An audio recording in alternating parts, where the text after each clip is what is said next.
Introduction. Friends, if you're excited to watch the upcoming action-packed animated movie K-Pop Demon Hunters 2025 in English, then make sure to like this video. And if this is your first time visiting our channel, don't forget to subscribe because here, we bring you detailed updates, reviews, and breakdowns of the latest and most talked about films. Today's video is going to be a fun and energetic ride, because we're diving deep into a film that combines two completely different worlds, K-pop glamour and supernatural horror. Yes, you heard that right. In today's video, we're talking about K-Pop Demon Hunters, a movie that is loud, stylish, action-filled, and packed with surprises. We'll tell you everything you need to know about this movie, what it's about, who made it, when it's releasing, and most importantly, where and how you can watch it. Whether it's available in theaters, streaming platforms, or satellite TV, we've got all the viewing information ready for you. We'll also dig into the technical aspects of this film, like the visual style, animation quality, background music, and how this film stands out from typical animated releases. From the pre-production phase to voice recording, from character design to post-production finishing touches, you'll get the full behind-the-scenes journey of how this colorful action fantasy came to life. But that's not all. We'll talk about the film's budget, how much money was put into making this visually rich experience, and what kind of box office numbers the producers are expecting. Is this just a fan service film for K-pop lovers? Or is it a full-fledged cinematic experience with crossover appeal? You'll find out here. Of course, we'll also walk through the film's storyline. Don't worry, we'll keep it spoiler-free. You'll get a brief idea of the plot, the world in which the story is set, and what kind of dangers our K-pop idols turned demon slayers are going to face.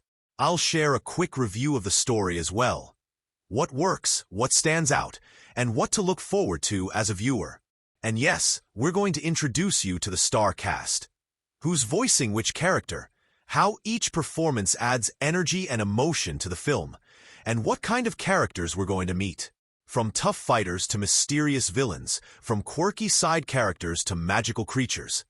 This movie is packed with personality, and we're going to highlight all of it.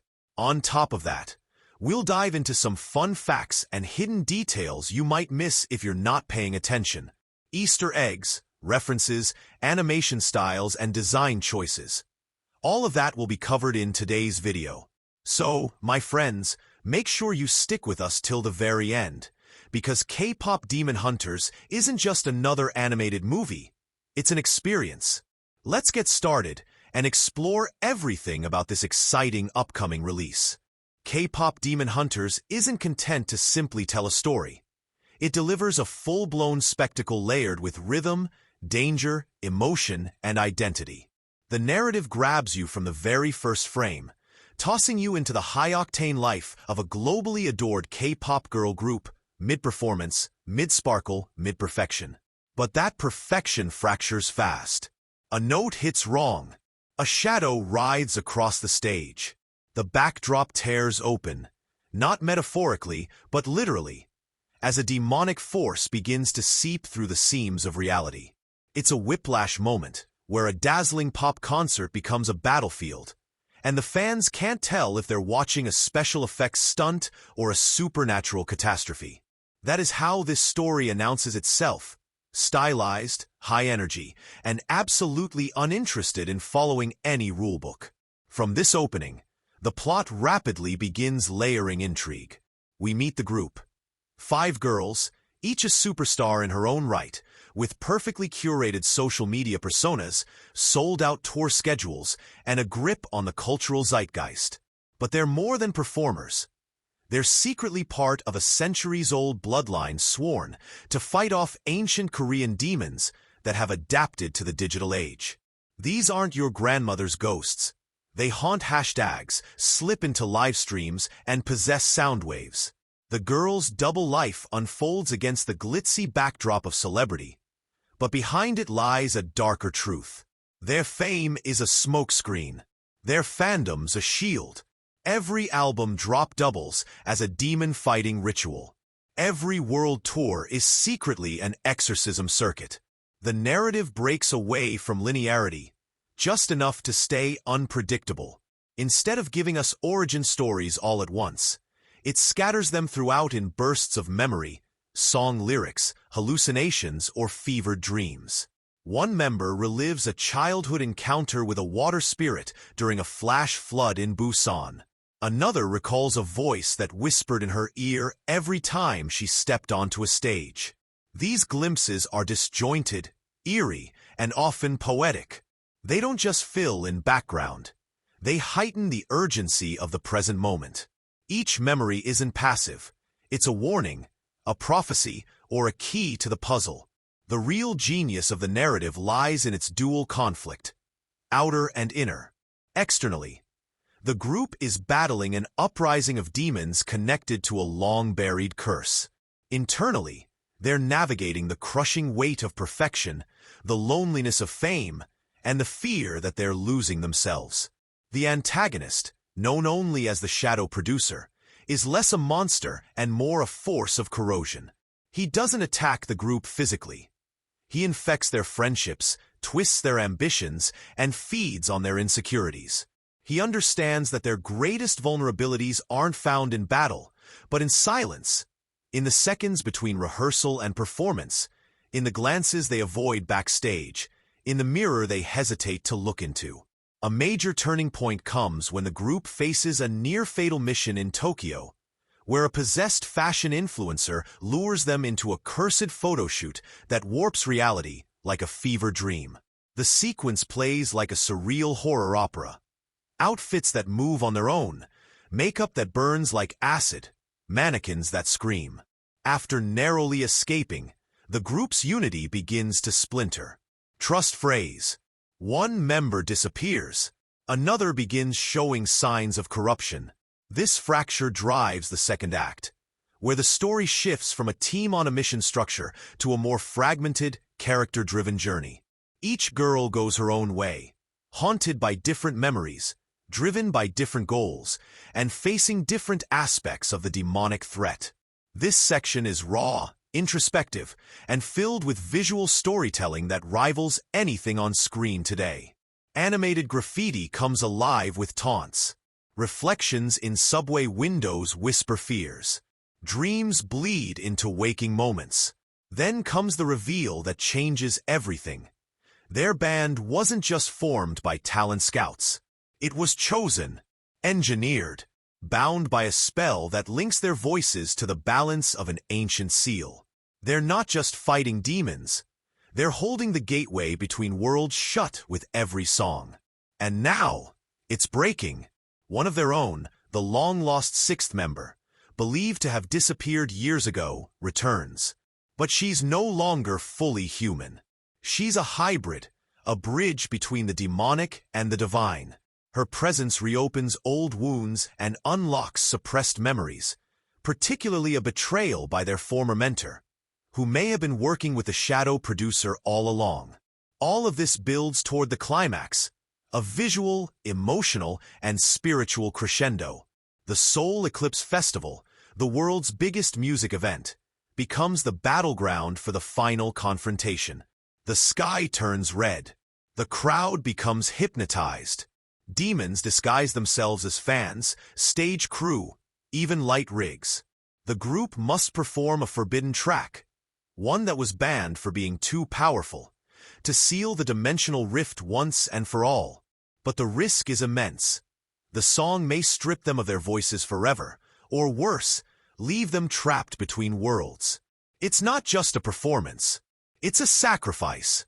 The final act unfolds in kaleidoscopic brilliance.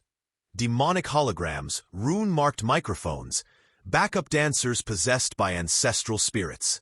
The team fights in rhythm, their choreography doubling as combat. Every beat drops like a spell. Every lyric is a line of defense. The shadow producer finally emerges in his true form. A monstrous blend of every trend, every voice, every piece of stolen fame. It takes not just power, but vulnerability, unity, and authenticity to bring him down. In a stunning final moment, the group breaks formation, sings out of sync, and uses their real voices, unfiltered, imperfect human, to tear through the illusion. What remains after the dust settles isn't a triumphant victory march, but a quiet reunion. The stage is empty. The cameras are off. The world has been saved, but at a cost. The group sits together in a dimly lit studio, humming a new tune. One not meant for charts, but for themselves. The story doesn't end on applause, but on reflection. On identity reclaimed. On bonds reforged not through fame, but through fire. K-Pop Demon Hunters crafts a narrative that dares to be as outrageous as it is intimate. It doesn't just follow a plot. It remixes it like an experimental album. The story pulses, stutters, explodes, whispers, screams, and dances all the way to its finale. And by the end, what you've experienced is more than just a tale about idols fighting demons. It's a full-blown emotional anthem about self-worth, sisterhood, and standing tall in a world that constantly tries to rewrite you. The characters in K-Pop Demon Hunters are the engine of the entire film, driving its emotion, pacing, and even its action style.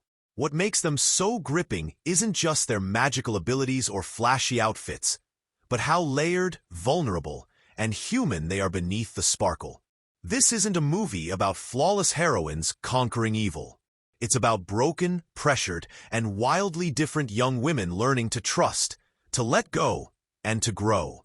Every arc, every relationship, every scar, visible or hidden, feeds the greater theme of fighting inner demons just as much as outer ones. Let's start with Hana, the face and backbone of the group. She's been trained since childhood to lead, to protect, to never show weakness. On stage, she's fierce and flawless.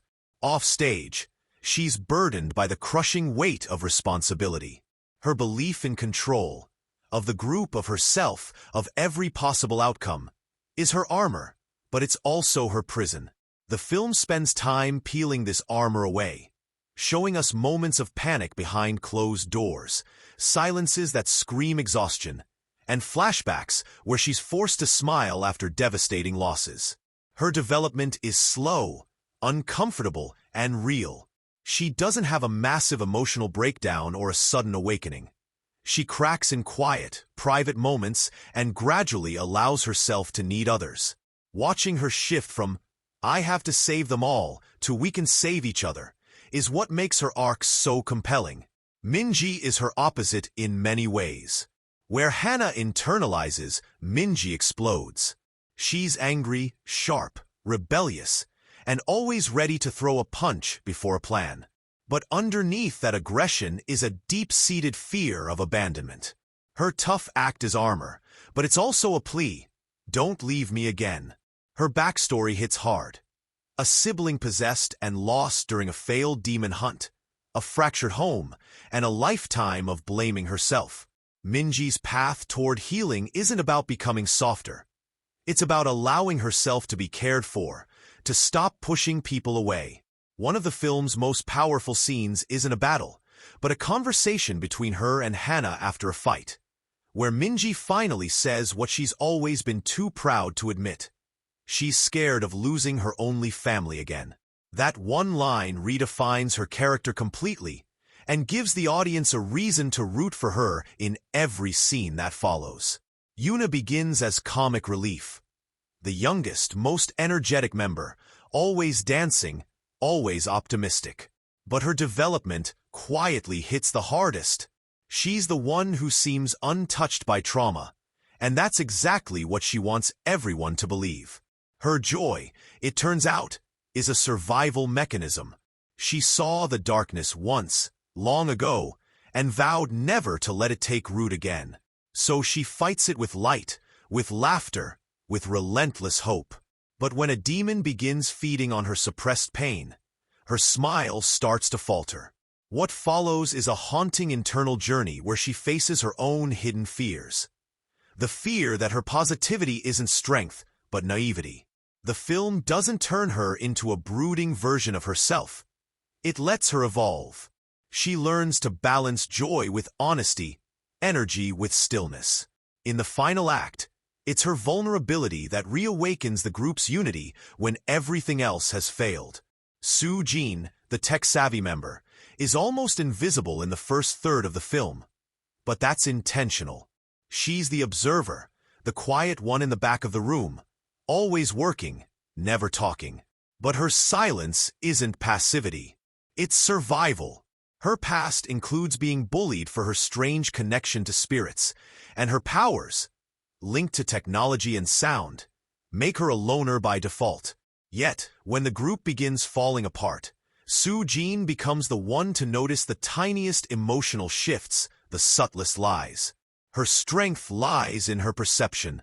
There's a beautifully animated sequence where she's watching old footage of the group performing, noticing things no one else saw. An offbeat move, a forced smile, a flicker of fear. That's her moment. Realizing that while she's not the loudest, she may understand them all better than they understand themselves. Her arc is one of quiet rising. She doesn't become loud. She becomes bold in her own way, stepping into her power not with volume, but with clarity. Jae-Woo, the elegant and mysterious dancer, is the most spiritually connected of the group. Her power flows through movement, and her presence is ghost-like even before her history is revealed. Jae-Woo once allowed herself to be partially possessed to save her family, a decision that left her permanently marked, physically and emotionally. Her dance is part ritual, part mourning, part warfare. She doesn't speak much because she doesn't need to. Her story is told through visual poetry. Her growth isn't about speaking more or taking the lead. It's about accepting her duality. She's part human, part spirit. And throughout the film, she's terrified of losing her humanity entirely. Her journey is one of acceptance, of the darkness she carries, of the beauty in her pain, and of the idea that what makes her different doesn't make her broken. In the final battle, it's Jae-Woo's fusion of grace and fury that opens the gate to banish the shadow producer. She dances through fire, through trauma, through identity, and comes out whole. The reintroduction of Era, the group's lost member, is where the emotional stakes skyrocket. Era was the original center of the group, the soul of their music, until a demonic possession incident caused her to vanish during a live event. For years, she was believed to be dead, or worse, consumed. Her return is shocking, but what's more shocking is what she's become. A hybrid of human and demon, balancing on the edge of self-destruction. Her reappearance forces every character to re-evaluate their path. Hana's guilt resurfaces. Minji's anger explodes. Yuna can't even look at her at first. But Era's development is heartbreaking. She didn't choose what happened to her, but she chooses to return. She chooses to face them. Her arc is about reclaiming identity, not erasing what she's become, but controlling it. In the end, Era becomes the unexpected linchpin of their final plan. Not because she's the strongest, but because she understands the enemy from both sides. Her last scene, a farewell that feels earned and devastating, ripples through every other character and marks the emotional high point of the film. What makes the character development so satisfying is that it's intertwined. These girls don't grow in isolation. Their arcs bleed into each other. Minji can't grow without Hana letting her in. Yuna can't break free of her guilt without Jae-Woo showing her what hidden pain looks like. Soo-Jin's bravery is shaped by watching the others crumble and rebuild. Era's presence forces everyone to confront truths they've buried for years. The group becomes more than just a band or a team. They're a web of relationships, tensions, sacrifices, and forgiveness. No one ends where they started. Every performance, every confrontation, every haunted rehearsal studio and backstage breakdown becomes a step forward, even if it's painful. The film doesn't hand out growth in neat packages. It lets its characters fall, lash out, shut down, and get back up in messy, believable ways. And when they finally stand on that final stage, not as icons but as survivors, You feel every moment of that journey in their eyes, in their songs, and in their scars. That's not just character development. That's transformation written in neon and shadow, stitched into every frame. The voice performances in K-Pop Demon Hunters are not simply functional. They're transformative. They don't just bring the characters to life. They elevate them, enrich them, and, in many moments, completely define them. This is a film where voice acting carries the weight of emotion, identity, spectacle, and spirit. It's not just about delivering lines. It's about embodying layered, broken, complex characters and pushing every syllable through an emotional filter that blends seamlessly with the visual storytelling. What's extraordinary is how every actor, main or supporting, treats their character as a living, breathing person rather than a type or trope. The result is an ensemble cast that doesn't just act. They perform in the truest, most complete sense of the word. Let's begin with Hannah's voice actor, whose performance is the linchpin of the ensemble. Hannah, as the group's leader, is a character built on control, of tone, of image, of inner chaos. Her voice is crisp and sharp in early scenes, reflecting a leader trained to maintain order under impossible pressure. But the actor expertly threads that discipline with subtle tension. A slight hitch in her breath before giving a command, a pause before replying when she's clearly emotionally flooded but won't allow it to show. That restraint is key. Her emotions build slowly, like steam behind glass. And when the dam finally breaks in a gut-wrenching scene where she admits she can't carry the team alone, the rawness in her voice feels earned. Her voice shakes, not from weakness, but from the release of years of silence. The performance captures the nuance of someone who has only ever been allowed to be strong, finally realizing that vulnerability doesn't make her any less of a leader. Minji's voice actor brings a completely different energy, a kinetic, firecracker performance that injects life into every scene she's in. Her delivery is quick, punchy, defiant. Her lines have rhythm, like spoken lyrics, and the actor uses that musicality to her advantage. Whether she's firing off insults, rapping through a spell mid-battle, or cutting through silence with a single sarcastic word, Minji's voice work feels spontaneous and alive. But the true depth of her performance comes when that bravado starts to collapse. In one critical moment, she lashes out at the group, shouting that they've never truly trusted her. The rage is unmistakable, but so is the pain behind it. Her voice cracks, not in a scripted way, but like someone who's trying to stay angry just to avoid crying. Later, in a quiet scene with Yuna, she whispers a line that reveals more truth in 10 words than she's managed all movie. That contrast, between explosive energy and trembling silence, is what makes her performance unforgettable. Yuna's actor faces a more complex challenge, creating a voice that's relentlessly bright on the surface, but believably fragile underneath. She pulls it off with subtle brilliance. In the early acts, Yuna is all sugar rush energy and cheerful banter. Her voice is light, bouncy, a perfect match for her idol persona. But the actor weaves in moments where the cheer feels almost too polished.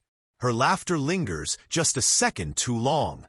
Her high notes sound just a bit strained. It's not overacting, it's intentional. Because when the possession arc begins, that carefully curated brightness unravels like a mask being ripped away.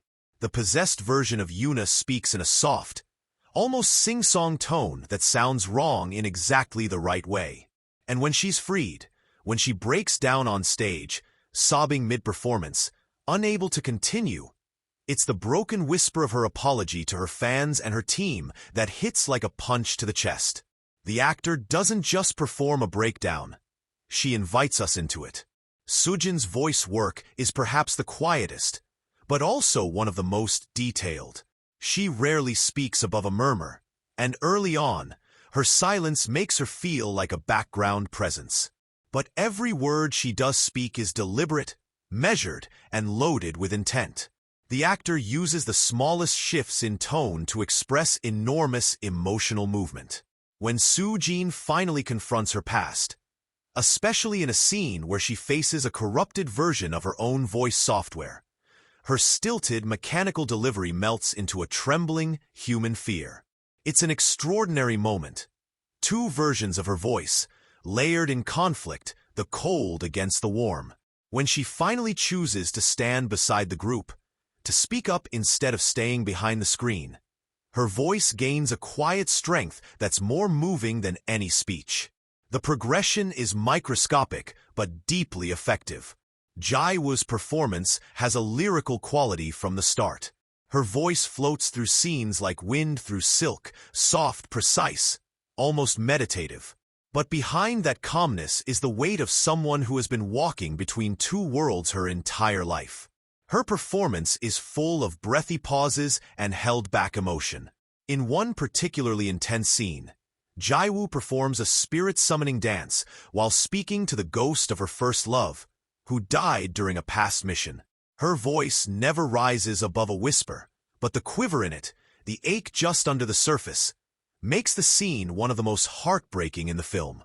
Her performance becomes a tether between the spiritual and physical worlds, and the actor understands how to make every line feel like a prayer, a memory, or a goodbye. And then there's Era, the long-lost member whose reintroduction completely reshapes the emotional core of the story. Her voice is unique from the moment she reappears. It's layered, literally. There's the soft, nostalgic tone that ties her to the group's past, but also an eerie, otherworldly hum beneath it, like static trying to break through a melody. The actor has the impossible task of portraying someone caught between humanity and corruption, and she does it with devastating clarity. When Era speaks, she sounds like she's trying to remember how to be human, trying to hold on to a voice that's slipping away. The film's final sequence gives her a full, emotional arc to complete, and the voice work in her last moment, a whispered lyric, choked with emotion, as she sacrifices herself, is nothing short of stunning. It's the kind of performance that makes you hold your breath, because it feels like she's saying goodbye not just to the team, but to herself. Even the antagonist, the shadow producer, is chillingly effective. His voice never rises. He's always composed, polite, seductive in tone. That's what makes him terrifying. The actor plays him like a charismatic executive, someone who never needs to yell because he already owns the room. And when he does finally lose his composure, for just a brief moment near the climax, the sharpness in his voice slices through the soundscape like a blade. The contrast is powerful. It suggests that even evil, even something as ancient and supernatural as the shadow producer, fears losing control. What's most impressive is how these performances work together. The ensemble chemistry is rich, believable, and constantly shifting. Emotional climaxes don't feel scripted. They feel like natural eruptions from relationships that have been building in small glances, layered silences, and unspoken bonds. These aren't just actors reading lines in a studio. They're reacting to one another, breathing together, creating something bigger than the sum of its parts.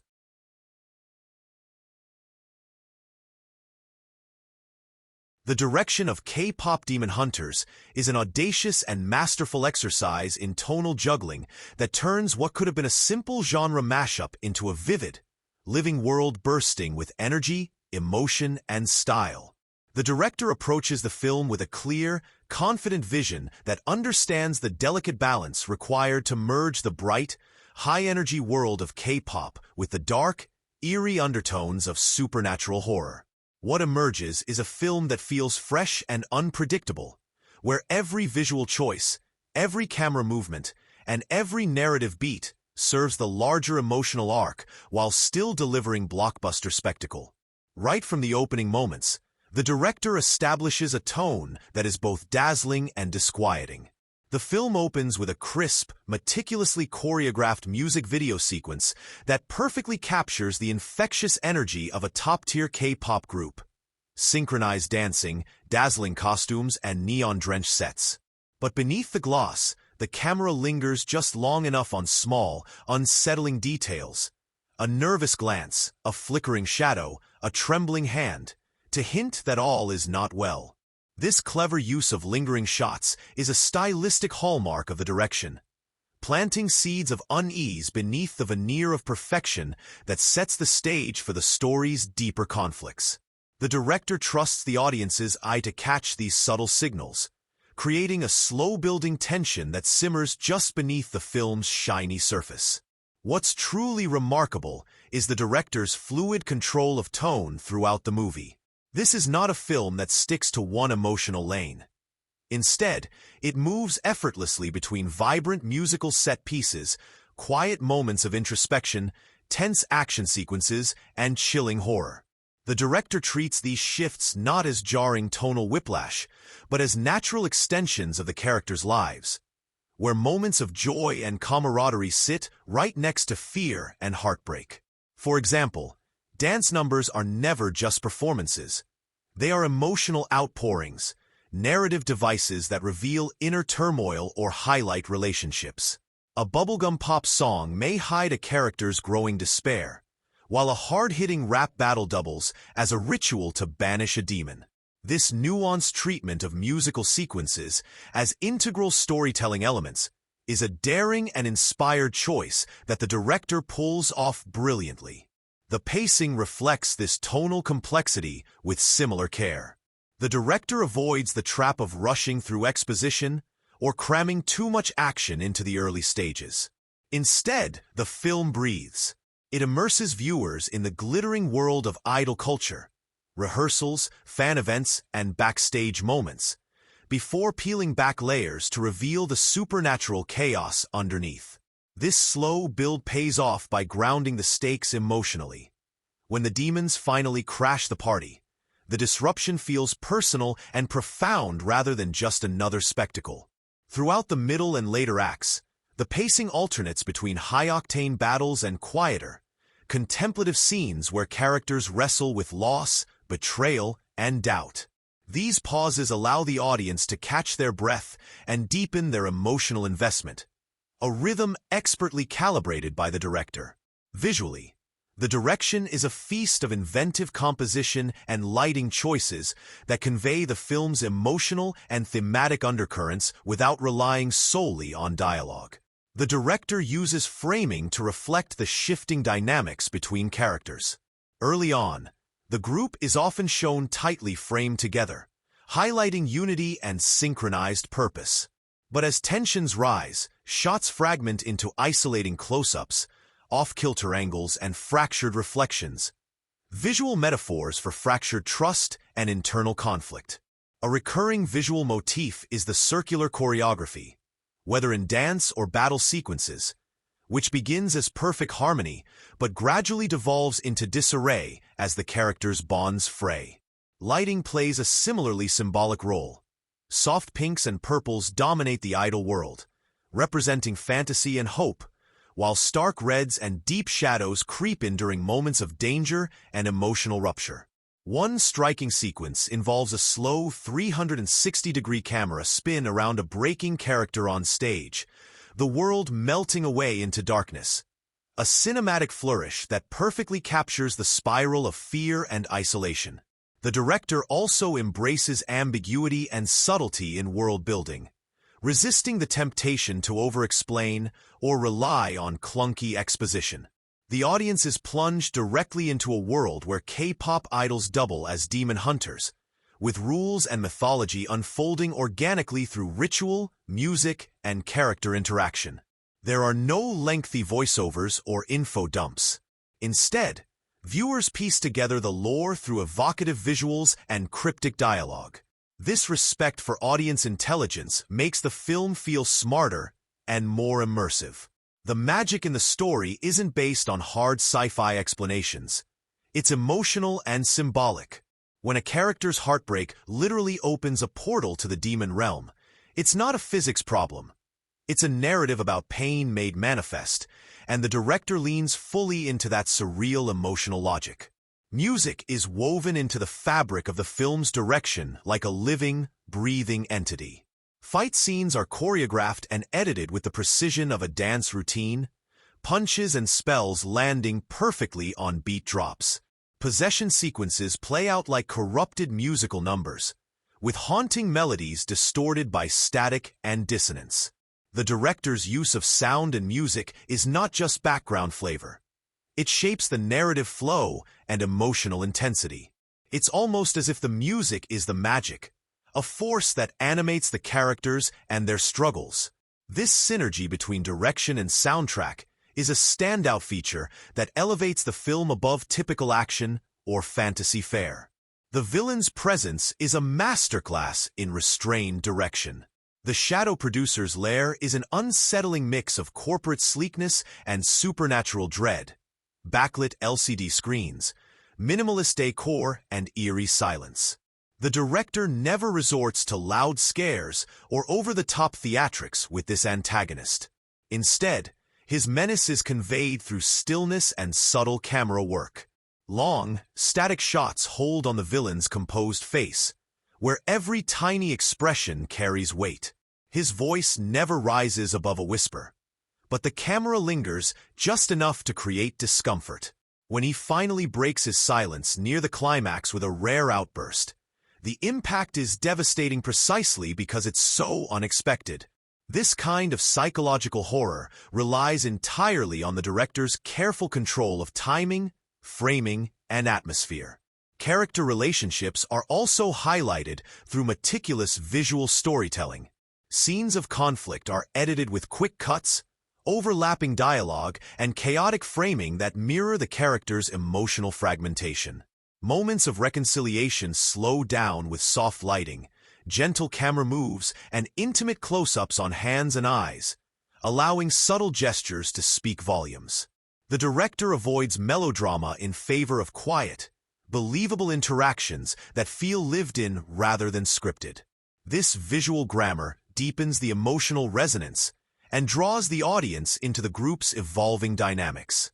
The cinematography in K-Pop Demon Hunters is an extraordinary blend of technical mastery and artistic storytelling, making the camera work itself feel like a character within the film's vibrant and layered world. From the moment the movie begins, it's clear that the cinematographer has an intuitive grasp of how to use angles, lighting, and framing not just to capture the action, but to communicate the deepest emotional undercurrents and thematic resonances of the story. The visuals become a language unto themselves, telling stories, expressing conflict, and revealing character psychology, all without relying solely on dialogue or plot exposition. Camera angles are employed with a stunning versatility that reflects the film's shifting moods and narrative demands.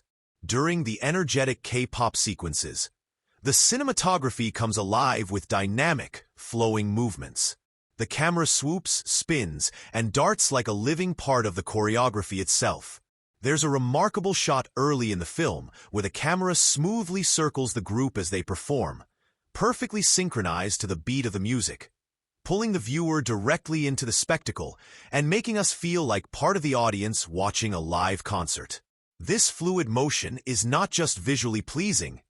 It creates an immersive experience that captures the adrenaline and unity of the performers. The use of wide lenses in these scenes accentuates the scale and synchronization of the group, highlighting their harmony and precision. In stark contrast, when the narrative veers into darker, supernatural territory, the camera work shifts dramatically. Tight close-ups, jittery handheld shots, and unsettling Dutch angles create a sense of claustrophobia and instability. These angles mirror the characters' growing paranoia and fear, plunging the audience into their fractured mental states. The cinematographer uses low-angle shots to magnify the imposing presence of demonic entities, making them loom threateningly over the human characters, emphasizing vulnerability and danger. Conversely, high-angle shots are used to isolate the idols, visually expressing their feelings of exposure and helplessness amid mounting threats. The interplay between smooth, sweeping movements and abrupt, jarring shifts in camera style keeps the viewer on edge, mirroring the film's emotional roller coaster. Lighting in K-Pop Demon Hunters is a masterclass in symbolism and mood creation. The film employs a rich palette of colors that serve both aesthetic and narrative functions. The idol world glows with soft, pastel hues, pinks, lavenders, and baby blues, that bathe the characters in a warm, flattering light, reinforcing the fantasy of pop stardom and perfection. These scenes often use diffused lighting to create a dreamlike softness, blurring imperfections and heightening the ethereal quality of the performances. But as the story progresses and the darkness encroaches, the lighting gradually shifts toward harsher, more saturated colors, deep reds, eerie greens, and shadowy blues, signaling emotional turmoil and supernatural menace. This color progression is not just a visual cue. It's a storytelling device that mirrors the character's descent from innocence and control into chaos and fear. One particularly evocative lighting sequence involves a character rehearsing alone in a studio illuminated entirely by flickering red lights. The intermittent glow casts moving shadows across her face, almost as if the very light is alive and reflecting her inner turmoil. This use of flickering light creates an atmosphere thick with tension and unease, making the scene feel simultaneously intimate and claustrophobic. In another scene, soft golden hour light bathes two characters during a moment of reconciliation, enveloping them in a nostalgic warmth that visually represents healing and hope. The deliberate contrast between these lighting setups underscores the emotional highs and lows of the narrative. Framing in the film is used with the subtlety of a painter's brushstroke, conveying complex ideas about relationships, identity, and emotional states without uttering a single word. Early group shots are composed with meticulous symmetry and tight framing, highlighting the idol group's unity, discipline, and cohesion. These carefully balanced compositions emphasize their synchronized performances and shared goals. However, as interpersonal conflicts and supernatural challenges fracture the group's dynamic, the framing becomes more fractured and asymmetrical. Characters are often placed at the extreme edges of the frame, partially obscured by shadows or reflective surfaces like broken mirrors and cracked screens. This visual fragmentation acts as a metaphor for their disintegrating bonds and fractured selves. The repeated use of reflection serves as a powerful motif, suggesting themes of duality, hidden truths, and the struggle to reconcile public personas with private pain. Several moments in the film stand out as visual masterpieces, both for their sheer beauty and their narrative significance. The first major battle scene is a whirlwind of kinetic energy and visual spectacle. The camera cuts rapidly between fluid tracking shots, slow motion captures, and wide panoramas that showcase the choreography of combat. Neon sparks fly and magical effects burst in brilliant explosions of color, all captured with crystalline clarity and perfect timing. One iconic shot freezes on a character mid-leap, her glowing weapon raised high against a stormy sky, her expression a mixture of fierce determination and vulnerability. This image encapsulates the film's blending of fantasy and raw human emotion. The cinematography also excels in creating atmosphere through meticulous attention to detail. A rain-soaked rooftop scene uses reflections in puddles, low-angle shots, and muted color grading to evoke a deep sense of loneliness and introspection. The wet surfaces shimmer like fractured glass, visually reinforcing the theme of brokenness. The slow zoom into a character's tear-streaked face as she confronts her pain is so intimate that it pulls the viewer inside her emotional world. Similarly, a tense scene set in a dimly lit backstage corridor employs handheld camera work and harsh fluorescent lighting to transform an ordinary space into a maze of shadows and uncertainty. The flickering lights and tight framing build suspense and anticipation, effectively setting up the supernatural horror that follows. Beauty in the film's cinematography is not confined to grand set pieces or action sequences. It also blossoms in quiet, character-driven moments where soft focus and shallow depth of field isolate the protagonist's faces, allowing the audience to savor every subtle expression. A fleeting smile, a quiver of the lip, a tear welling up. These close-ups become emotional touchstones, grounding the fantastical elements in genuine human feeling. A tender moment between two characters bathed in the warm glow of sunset light stands out for its simplicity and emotional resonance, using naturalistic lighting and composition to suggest hope and renewal amidst chaos. The editing and pacing of K-Pop Demon Hunters operate with a rare and refined precision that shapes the entire viewing experience into a captivating emotional and narrative journey. It's as if the film itself breathes, inhales with vibrant bursts of kinetic energy, and exhales in quieter, more intimate moments, creating a rhythm that perfectly mirrors the turbulent lives of its characters. From the very first scene, the editing grabs you by the collar and pulls you into a world where the glitz and glamour of K-pop collide headfirst with dark supernatural forces, and it never lets go. Right from the outset, the editing hits a thrilling tempo that matches the high-octane energy of the idol world. There's no slow build or gentle introduction.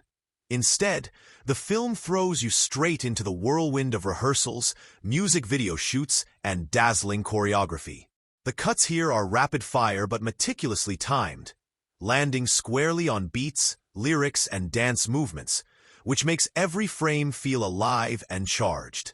The editor treats these performance scenes almost like music videos within the movie, using jump cuts, whip pans, and quick zooms to capture the relentless pace and sparkle of the K-pop industry. This approach immerses the audience so deeply in the spectacle that you can almost feel the pounding bass and the roar of the crowd. However, the film never succumbs to the temptation of non-stop frenzy. The editing wisely carves out breathing space, allowing the story and characters to develop with patience and care. Between the adrenaline-pumping musical numbers and intense battles, the pace deliberately slows down. Extended takes, longer shot durations, and smooth, unhurried transitions give the audience time to process what's unfolding emotionally and narratively. This ebb and flow prevent the movie from feeling overwhelming or exhausting, and instead creates a natural rhythm that balances spectacle with substance. The quiet moments, conversations backstage, silent glances, and small acts of vulnerability are given room to breathe, allowing their emotional weight to sink in deeply. One of the editing's most impressive feats is the way it handles transitions between scenes, blending disparate worlds and moods with striking fluidity. The film frequently uses clever visual or auditory bridges to glide from one moment to the next without losing momentum. A scream might carry over the cut to the flash of a spell being cast. A last note of a song might seamlessly morph into the ominous sound of a demon's approach.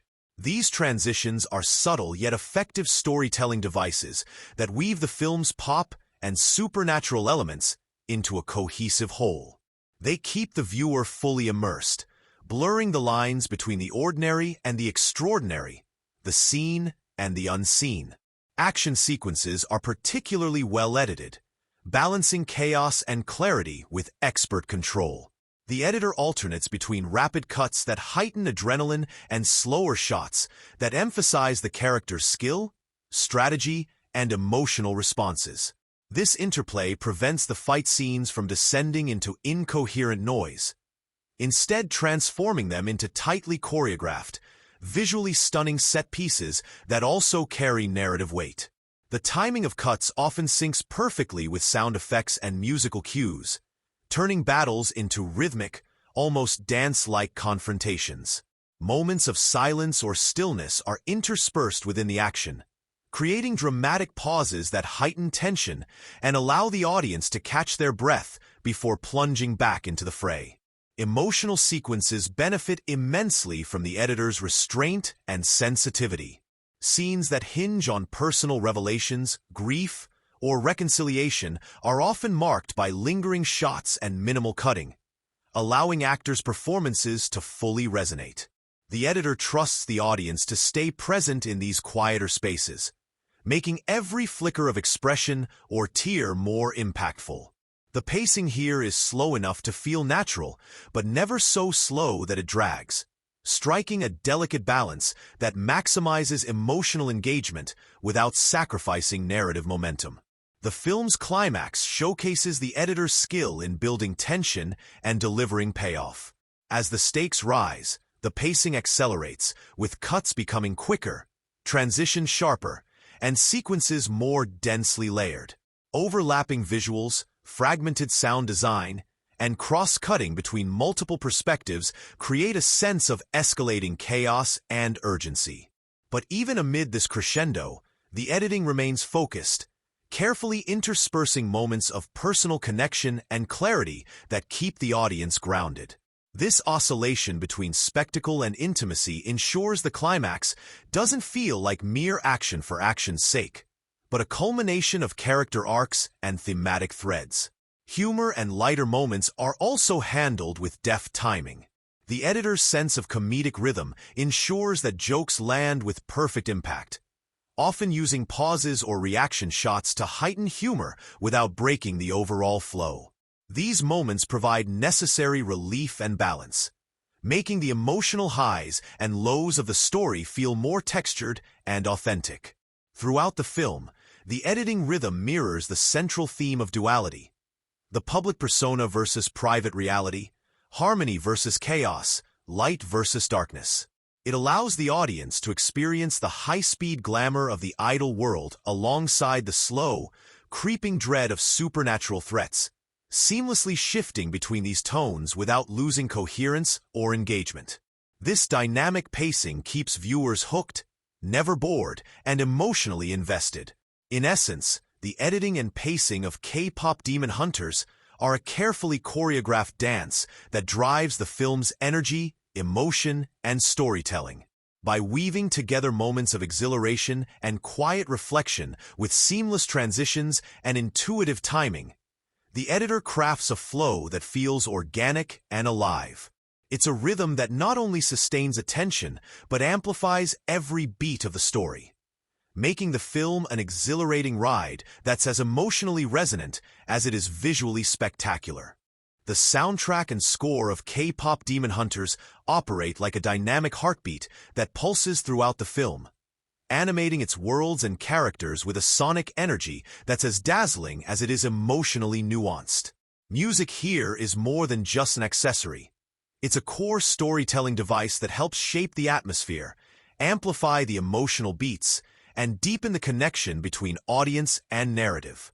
From the very first notes, the soundtrack thrusts viewers into the glittering, fast-paced realm of K-pop idols, while the original score simultaneously weaves in layers of suspense, melancholy, and supernatural mystery that underpin the film's darker themes. This duality in the music mirrors the film's own blending of bright pop culture and shadowy demon-hunting adventure, creating an immersive experience where sound and story are inseparable. The opening sequences grab attention with a vibrant collection of K-pop songs, upbeat, polished, and irresistibly catchy. These tracks boast all the hallmarks of contemporary pop perfection: driving beats, shimmering synth lines, and harmonized vocals layered with precision. What sets these songs apart is how much they contribute to character and plot development. Far from being mere background music, each performance piece is carefully crafted to reflect the internal states of the idols. Lyrics subtly hint at their hopes, fears, and tensions, while the melodies alternate between exuberance and melancholy, often juxtaposing the gloss of stardom with the pressures lurking beneath. The choreography is tightly synced with the music, and the editing enhances this connection, making each performance a vibrant narrative moment filled with both spectacle and emotional subtext. When these songs blast through the speakers, you're not just hearing music, you're feeling the heartbeat of the characters' dreams and struggles.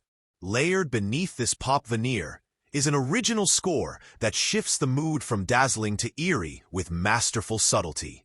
The composer uses a rich palette of sounds, blending traditional orchestral instruments with electronic textures and unconventional sounds to evoke the film's supernatural dimension. Deep, Resonant bass notes and low drones create a constant sense of unease and impending danger whenever demonic forces lurk nearby. At the same time, delicate piano motifs and airy synth pads bring moments of tenderness and vulnerability, underscoring the emotional stakes behind the action. This sonic diversity allows the score to navigate effortlessly between adrenaline-fueled excitement and intimate character drama, enriching the storytelling with emotional layers that dialogue alone could never achieve. One of the most fascinating elements of the film's music is the use of recurring motifs that tie specific themes and characters together. The protagonist, for example, is accompanied by a sparse, haunting melody that evolves over the course of the film. Early on, it sounds fragile and uncertain, like a tentative heartbeat. But as she grows stronger and more confident, the theme gains complexity, swelling into something both beautiful and powerful. Similarly, the demonic antagonists are marked by a dissonant, mechanical-sounding motif that creeps into scenes gradually, warning the audience of their malevolent presence before they even appear on screen. These leitmotifs create a subtle musical web that connects scenes and characters, allowing the audience to feel underlying tensions and developments on a subconscious level, adding depth to the narrative experience. Silence and the strategic use of minimal sound are just as important as the music itself in this film's sound design. The soundtrack understands that absence can speak volumes. Moments without music amplify tension, highlight emotional vulnerability, or focus attention on small but crucial sounds. For instance, scenes where characters face their darkest fears or confront personal demons often drop all musical accompaniment, leaving only the echo of footsteps, breathing, or the distant hum of an otherworldly presence. This deliberate silence heightens suspense and draws viewers into the characters' inner worlds with a kind of raw intimacy. These quiet moments stand in striking contrast to the film's otherwise rich and layered soundscape, making the eventual return of music all the more impactful. The seamless blending of the pop soundtrack and orchestral score is a true achievement. Transitions from one musical style to the other flow naturally, preventing any jarring shifts that might pull the viewer out of the story. A lively pop number might fade into an atmospheric instrumental piece without missing a beat, reflecting the film's shifting tone between the public spectacle of performances and the private, often dangerous, battles against supernatural forces. This fluidity in sound mirrors the narrative's own oscillation between light and dark, making the film's sonic landscape feel cohesive and purposeful rather than fragmented. Throughout the movie, the score experiments boldly with genre fusion and innovative instrumentation. Traditional Korean instruments subtly weave through electronic beats, adding cultural texture and emotional resonance. Synthesized glitches and distorted sound effects punctuate scenes of chaos and supernatural activity, creating a sound world that feels modern yet otherworldly. This adventurous mixing keeps the soundtrack unpredictable and engaging, perfectly matching the story's themes of dual identity and hidden depths. Certain musical moments stand out as unforgettable highlights. The climactic battle theme, for example, layers pounding percussion, soaring strings, and swirling electronic effects into a thrilling, adrenaline-charged soundscape. This composition captures the intensity and stakes of the final confrontation, while maintaining an emotional undercurrent that reminds viewers of what's truly at risk.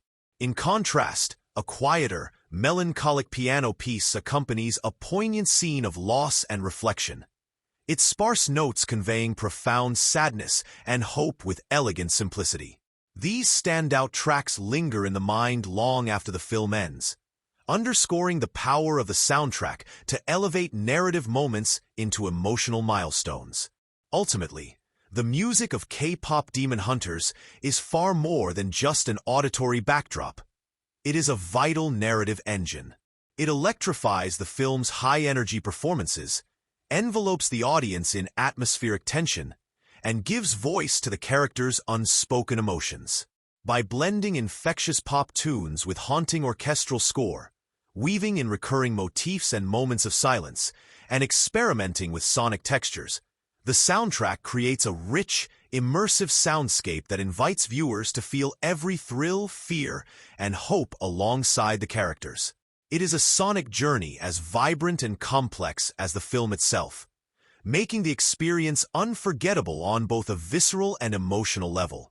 K-Pop Demon Hunters plunges deep into a fascinating web of themes and messages that elevate it beyond a mere action-packed fantasy or glossy idol drama. It's a film that understands how to use its supernatural elements and pop culture spectacle as metaphors and mirrors for real human struggles, making its story rich, layered, and surprisingly thoughtful. These themes don't feel tacked on or forced.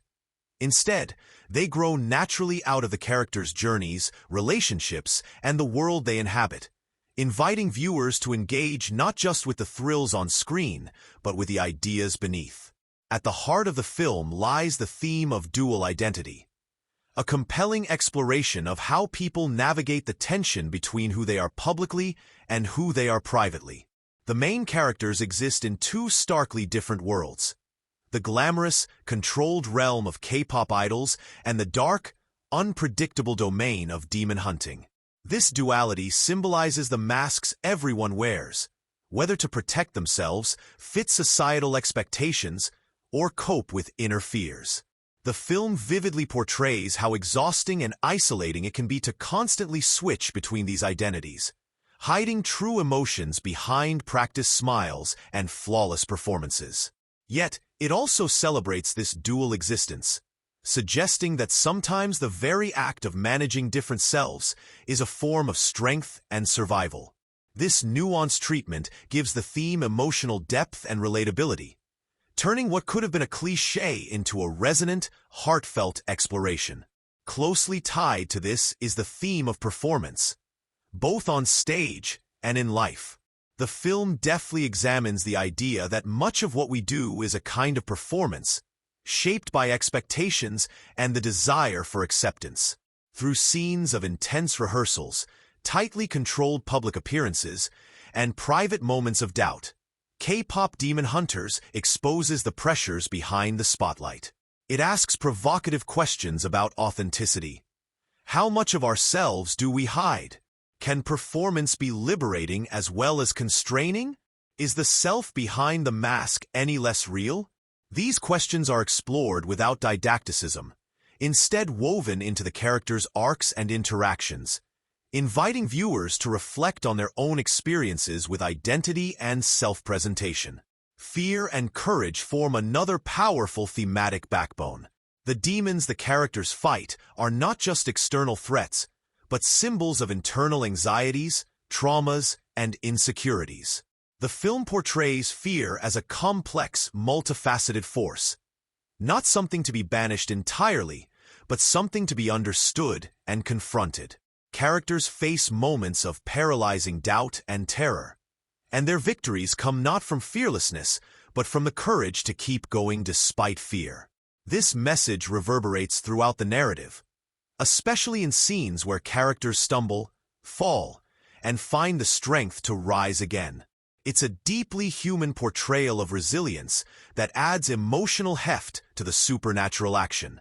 Friendship and solidarity are also central to the film's emotional core. In a competitive, high-pressure industry like K-pop, and amid the dangers of demon hunting, the bonds between characters become lifelines.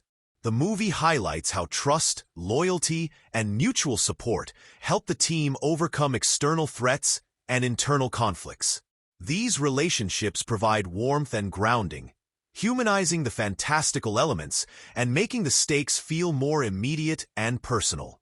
The evolution of these friendships, sometimes tested, sometimes strengthened, is portrayed with honesty and nuance, adding layers of emotional richness. The film doesn't shy away from critiquing the idol industry's darker aspects either. It portrays the relentless demands, loss of privacy, and emotional toll of celebrity life with an unflinching eye, yet balances this with moments of joy, camaraderie, and artistic passion. This honest depiction adds complexity, showing ambition's double-edged sword. It provokes thought about the costs of fame and the resilience required to pursue dreams, encouraging empathy for those who live under such intense scrutiny. Cultural identity and the tension between tradition and modernity subtly weave through the narrative as well. The supernatural elements draw on ancient folklore and rituals, while the idol world represents cutting-edge pop culture. The film explores how these realms intersect, clash, and influence each other, reflecting broader questions about preserving heritage in a fast-evolving society. This thematic thread enriches the story with cultural depth without overwhelming the plot, adding texture and inviting reflection on identity in a globalized world. Symbolism plays a big role in expressing these themes. Mirrors, for instance, appear repeatedly as motifs of fractured identity and self-examination, reflecting how characters see themselves versus how they are seen by others.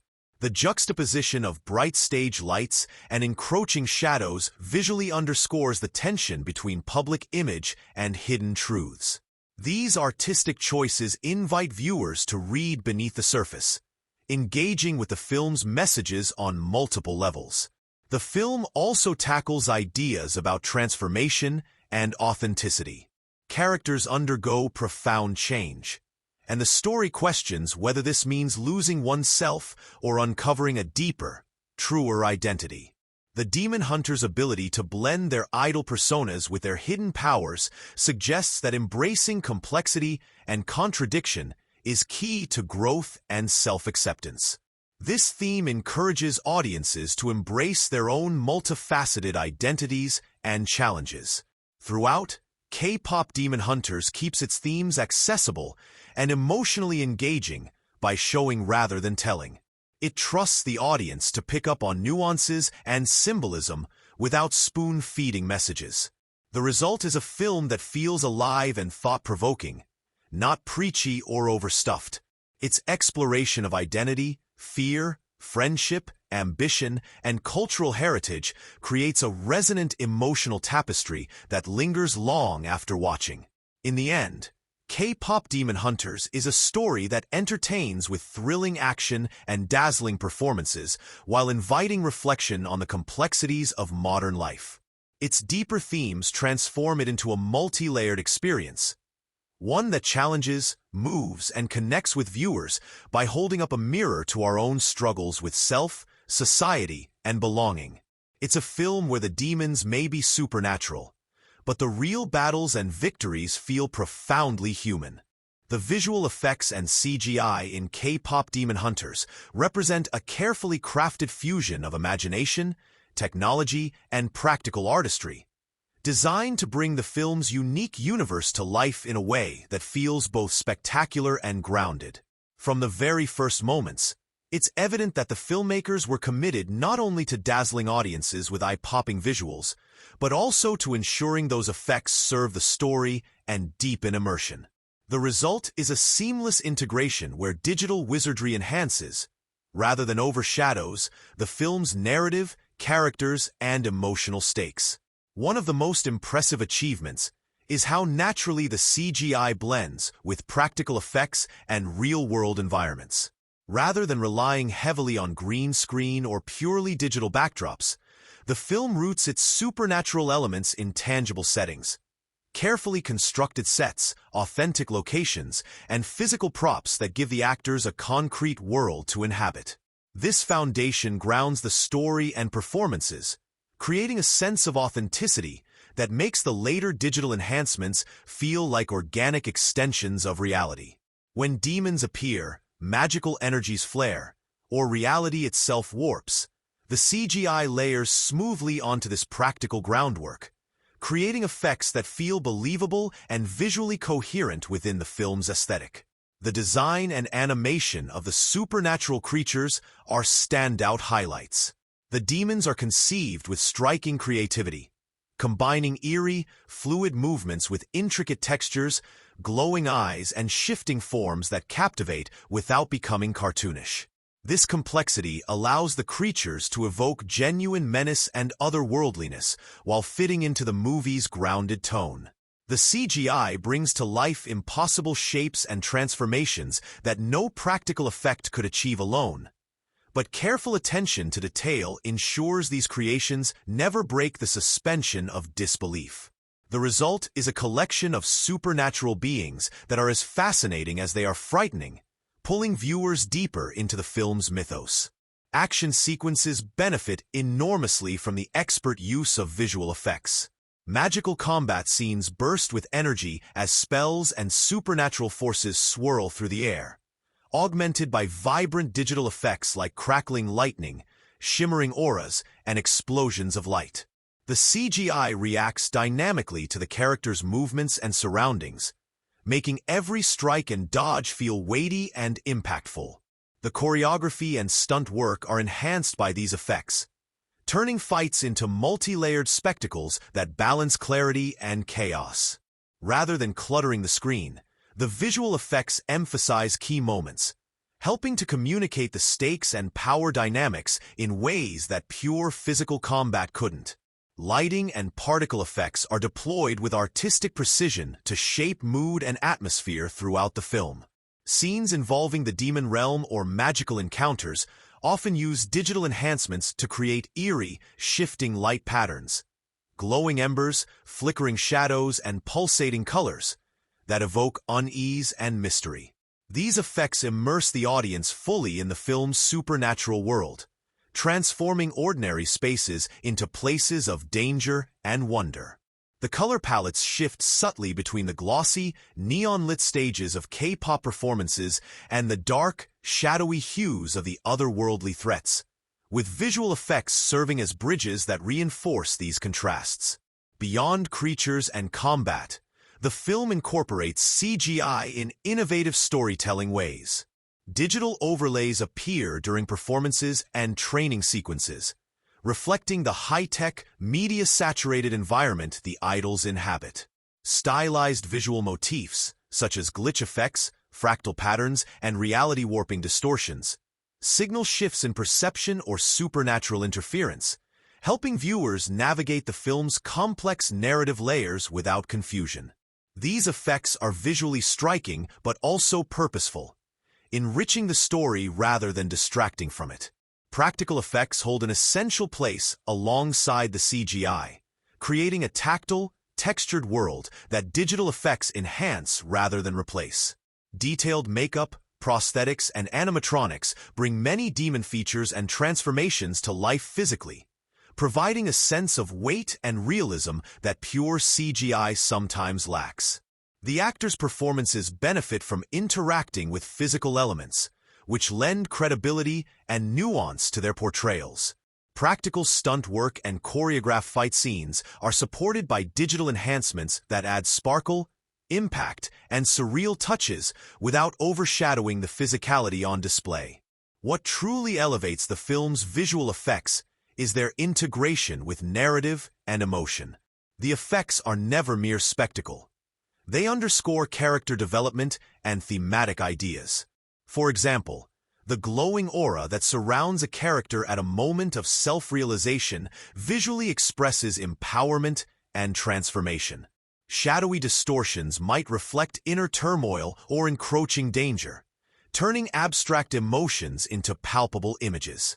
This thoughtful approach ensures the audience is constantly engaged on both visual and emotional levels, as the effects add layers of meaning that deepen the viewing experience. The film also demonstrates restraint and maturity in its use of effects during quieter, more intimate scenes. Rather than overwhelming every frame with digital flourishes, it employs subtle enhancements like soft glows, gentle particle movement, or barely perceptible shifts in lighting to maintain mood and tone without distraction. This balance between spectacle and subtlety shows a keen understanding of pacing and audience engagement, allowing the story to breathe and the characters to shine. Technically, the CGI is polished and precise, with high-quality rendering, smooth animation, and meticulous attention to detail. Effects hold up under scrutiny even in close-up shots or rapid action sequences, maintaining consistency and realism throughout. The filmmakers avoid common pitfalls of overusing CGI or creating overly glossy visuals that can alienate viewers, instead favoring a grounded aesthetic that serves the story's tone and themes. In summary, the visual effects and CGI in K-Pop Demon Hunters form a harmonious partnership with practical effects and real-world filmmaking techniques. This synergy creates a rich, immersive visual landscape that enhances the narrative, deepens emotional resonance, and captivates the audience with imaginative yet believable supernatural elements. The effects amplify the film's excitement and wonder without ever overshadowing the characters or story, showcasing a sophisticated blend of artistry and technology that elevates the entire cinematic experience. The set design and locations in K-Pop Demon Hunters are nothing short of a visual feast, meticulously crafted to bring the film's dual worlds to life with authenticity, vibrancy, and storytelling power. They do far more than simply serve as backdrops. These spaces actively shape the atmosphere, enhance character development, and immerse the audience in the layered reality where dazzling K-pop stardom and shadowy demon hunting collide. The production design team's attention to detail and their nuanced approach to contrasting environments create a rich cinematic experience that feels both grounded and fantastical, inviting viewers to lose themselves fully in the narrative. Starting with the idol world, the film transports viewers into the high-octane, glittering universe of K-pop through sets and locations that radiate energy and style. Concert venues gleam with cutting-edge technology. Massive LED screens, intricate light rigs, and expansive stages that sparkle under the weight of spotlights. Every element on these stages is designed not only for visual impact, but to evoke the dizzying rush of live performance. Backstage areas and rehearsal studios show a different side.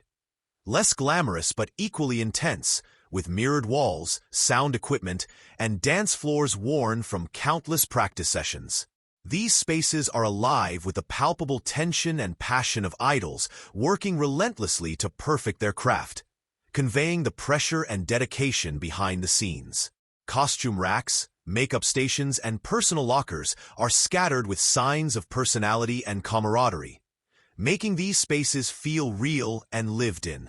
The idols' apartments and shared living spaces further humanize the stars, decorated with personal mementos, posters, and touches of modern Korean design that reflect youthful tastes and individual quirks. The production design captures the blend of public spectacle and private vulnerability, reinforcing one of the film's core themes about the duality of identity. On the flip side lies the demon hunting world, a stark visual contrast that plunges the audience into darker, more mysterious territories. The design here favors gritty, textured environments that evoke unease and suspense. Abandoned buildings with peeling paint, narrow alleyways cloaked in fog, and underground tunnels that twist like a labyrinth create claustrophobic settings rife with danger. These locations are richly detailed with practical effects, rusted metal, cracked concrete, scattered debris, that ground the supernatural elements in a tangible reality. Shadows play a crucial role, with flickering lights and dim corners suggesting unseen threats lurking just out of sight, heightening tension and immersion. The interplay between light and dark in these spaces visually echoes the film's exploration of the characters' inner conflicts and the collision of their two worlds. The demon realm, often depicted with surreal, otherworldly elements, uses sets designed with abstract shapes, glowing runes, and unsettling architecture to reinforce its alien nature. These locations feel both immersive and symbolic, inviting viewers to experience the mystery and menace alongside the characters. A notable strength of the film's set design is the seamless blending of practical sets with on-location shooting.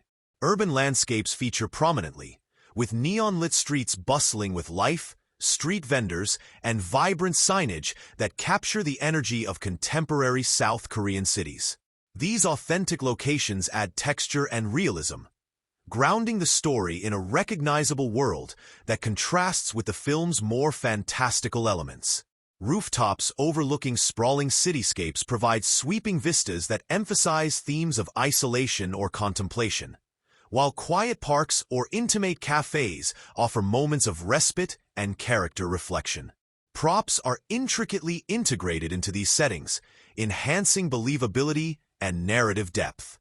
Performance gear such as microphones, stage monitors, and custom costumes reflect the fast-paced, high-pressure world of K-pop idols. Meanwhile, Demon Hunters wield a variety of carefully designed mystical artifacts and weapons, ancient scrolls, engraved daggers, enchanted amulets, that feel rooted in tradition yet adapted for the modern context. Each prop is meticulously crafted with attention to detail, helping to bridge the gap between the ordinary and the supernatural. These tangible items allow the audience to connect more deeply with the characters' struggles and triumphs, making the magical elements feel more immediate and real. Color palettes and lighting design work hand in hand with the set design to reinforce the film's mood and themes. The idol world is bathed in vibrant hues, neon pinks, electric blues, and shimmering golds, that reflect excitement, youth, and the dreamlike quality of fame. Bright, clean lines and polished surfaces create a sense of precision and control, mirroring the idol's carefully managed public images.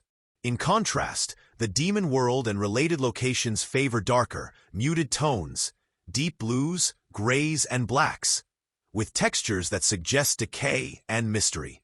Flickering, unreliable light sources, such as lanterns or sparks from magical energies, punctuate these spaces, creating an atmosphere thick with tension and unpredictability. The film also uses its sets and locations to support dynamic action and choreography. Stages and rehearsal spaces provide ample room for intricate dance routines and spectacular performance sequences, with design elements that allow for creative camera movement and lighting effects. Conversely, tighter, more confined sets, like narrow hallways, cluttered basements, or crumbling rooftops, raise stakes during fight scenes, emphasizing danger and urgency. This thoughtful design ensures that every location feels functional and narrative-driven, rather than simply decorative. Cultural authenticity is woven throughout the production design, enriching the visual storytelling with subtle nods to Korean heritage. Traditional patterns, architectural details, and symbolic motifs appear in set dressing, especially in scenes connected to the supernatural and mystical elements. These touches add layers of meaning and deepen the sense of place, highlighting the tension and harmony between ancient tradition and contemporary life that runs throughout the film. Outdoor locations further diversify the film's visual palette. Busy urban districts pulse with life and color, while quieter neighborhoods and parks offer contrast and space for character moments. The use of natural light in these settings is carefully balanced with the film's overall aesthetic, creating scenes that feel spontaneous and authentic, yet still visually polished. These real-world environments root the fantastical narrative in a believable world, enhancing the audience's emotional connection. In sum, the set design and locations in K-pop Demon Hunters do far more than simply provide a setting. They actively participate in storytelling. Through detailed, thoughtfully designed environments that reflect character, theme, and tone, the film creates a rich, immersive world where the dazzling allure of K-pop and the dark intrigue of demon hunting coexist and clash. These spaces invite viewers to explore, feel, and believe, transforming the film into a fully realized experience that resonates visually and emotionally on multiple levels. The dialogue and script in K-pop Demon Hunters unfold like a well-choreographed dance, skillfully balancing naturalism with moments of sharp, memorable writing that resonate long after the credits roll. From the film's opening lines, it's clear that the writers have poured care into crafting conversations that feel lived in, capturing the unique rhythms and cadences of their characters while ensuring every word serves a purpose, whether to entertain, deepen characterization, or push the plot forward. One of the most refreshing qualities of the script is how effortlessly it blends humor with emotional sincerity.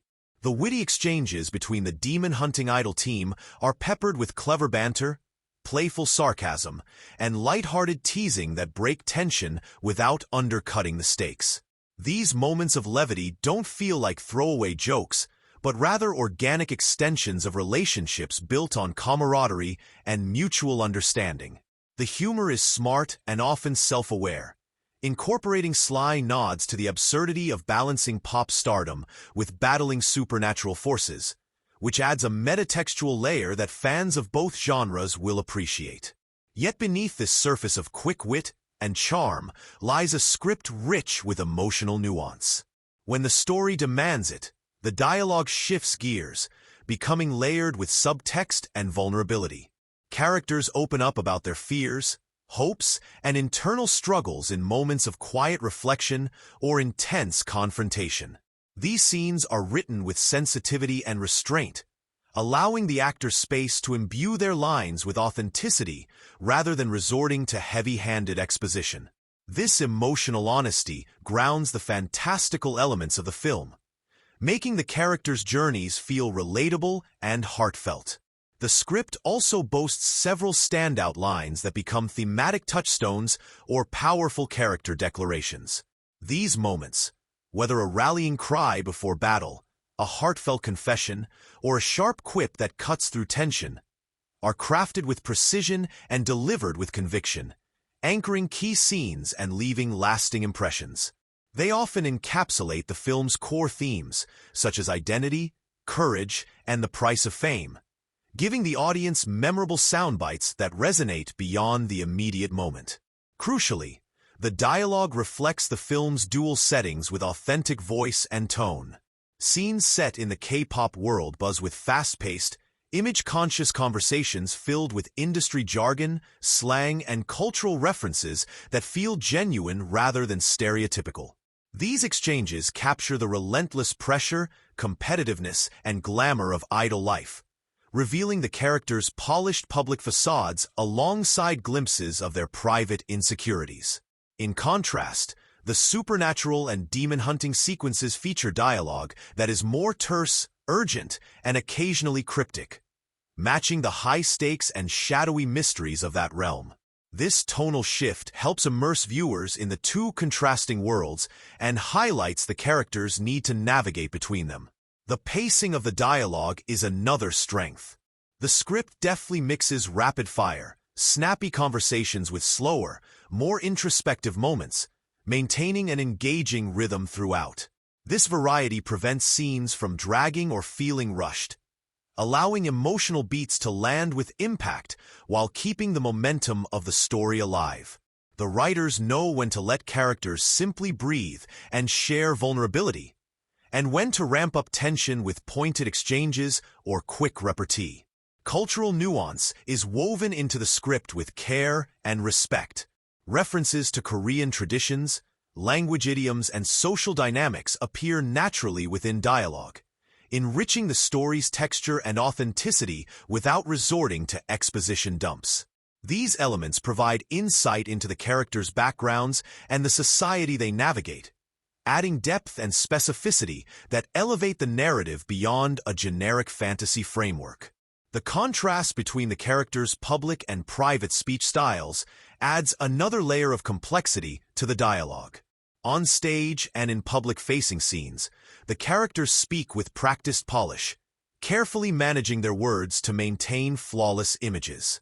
Off-stage, however, their language becomes more relaxed, candid, and sometimes raw, revealing their true selves and emotional struggles. This duality in speech mirrors the film's broader themes of identity and the masks people wear, reinforcing the narrative through nuanced vocal choices. Conflict scenes showcase the script's ability to deliver tension and emotional stakes through sharp, purposeful dialogue. Whether it's verbal sparring among team members grappling with trust issues or confrontations with antagonistic forces, the exchanges are charged with meaning and urgency. The writing balances subtlety with clarity, avoiding melodrama while ensuring that the audience feels the weight of each disagreement or revelation. Another noteworthy aspect is how the script uses dialogue to develop relationships organically.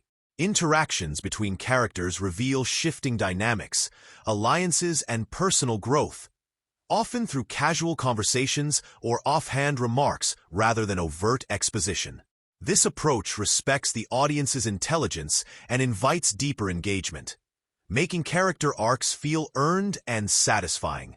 The film also cleverly uses dialogue to incorporate exposition without stalling the narrative. Information about the demon world, magical rules, or the idol industry is conveyed through natural conversations, often peppered with humor or conflict, which keeps the story moving and maintains viewer interest. This skillful balance ensures that world-building feels integrated rather than burdensome. In summary, the dialogue and script in K-Pop Demon Hunters are crafted with an expert blend of wit, emotion, cultural authenticity, and narrative precision. They bring the characters vividly to life, enrich the story's themes, and keep audiences engaged through a dynamic mix of humor, tension, and heartfelt moments. Far from being just a vehicle for plot, the writing feels like a lively conversation that invites viewers to connect, reflect, and enjoy the film's thrilling journey on multiple levels. K-Pop Demon Hunters takes the familiar trappings of supernatural action thrillers and infuses them with a bold and inventive twist that keeps the genre feeling fresh and invigorating. At its core, the film nods to many genre staples: the high-stakes battle against demonic forces, a team of determined heroes, intense combat sequences, and an overarching battle between good and evil. But rather than settling into these conventions comfortably, it cleverly subverts expectations by weaving in the vibrant, fast-paced world of K-pop idols, a setting rarely explored within this genre. This fusion of worlds, the polished, glittering facade of pop stardom with the gritty, shadowy fight against otherworldly threats, creates a compelling and original narrative playground where genre boundaries blur and exciting new possibilities emerge. From the opening scenes, it's clear the filmmakers are both honoring and reinventing genre traditions. The Demon Hunters aren't archetypal stoic warriors or lone antiheroes. They are young performers balancing the pressures of celebrity, friendship, and supernatural warfare. This layered characterization adds complexity and relatability, moving beyond the often one-dimensional heroes typical in such stories. It allows the film to explore themes of identity, duality, and the sacrifices demanded by both fame and heroism, offering viewers a more nuanced take on the classic chosen team trope. The action sequences are a standout example of the film's genre innovation. Instead of simply staging generic fight scenes, the choreography incorporates elements drawn from K-pop performances: dynamic dance moves, synchronized group work, and rhythmic pacing, which blends seamlessly with martial arts and magical combat. This inventive fusion turns every battle into a spectacle of both physical prowess and artistic expression, captivating the audience with visual flair while keeping the fights narratively meaningful. The combat scenes are carefully designed to reflect each character's personality and growth, ensuring the action pushes the story forward rather than serving as mere spectacle. Suspense and tension are woven skillfully throughout the film, but the approach is anything but formulaic. Rather than relying heavily on jump scares or predictable horror tropes, the film builds an atmosphere thick with foreboding through careful pacing, mood setting, and gradual revelations. The demon threats remain mysterious and unpredictable, creating an ongoing sense of danger that keeps viewers on edge. This approach respects the audience's intelligence and builds emotional investment, making the stakes feel both real and personal. Humor provides a vital counterbalance to the darker and more intense elements, preventing the narrative from becoming weighed down by its supernatural drama. The film's wit is smart, situational, and character-driven, arising naturally from the characters' interactions and cultural context. This comedic touch doesn't undermine the story's seriousness, but adds warmth and humanity, making the protagonists more relatable and their journey more enjoyable. The interplay of humor with action and suspense keeps the tone dynamic and engaging, appealing to a broad audience. The dramatic aspects of the film are handled with depth and care, focusing on the interpersonal relationships and emotional arcs of the characters. Instead of reducing the story to just battles and thrills, the script delves into the characters' personal struggles. The pressure to maintain a flawless public image, the fear of losing oneself, and the bonds of friendship tested under extraordinary circumstances. These layers of drama add richness and weight to the narrative, giving the film emotional resonance that complements its genre trappings. Visually, the film mirrors its genre blending through contrasting aesthetics. The sparkling, polished world of K-pop is rendered with bright colors, sleek sets, and energetic performances, while the demon realm and related supernatural scenes are darker, moodier, and textured with shadows and eerie effects. This visual dichotomy enhances the storytelling by clearly delineating the two worlds while highlighting their collision. The film doesn't just switch between these tones abruptly, but weaves them together smoothly, reflecting the characters' internal and external struggles. Genre fluidity is another key strength. K-pop Demon Hunters seamlessly incorporates elements of romance, mystery, and psychological drama alongside action and fantasy. These additional layers broaden the narrative's emotional and thematic scope, keeping the story unpredictable and multifaceted. It's not afraid to slow down for character development or inject moments of introspection amid the chaos, which enriches the overall genre experience. The film's pacing plays a crucial role in balancing its diverse genre elements.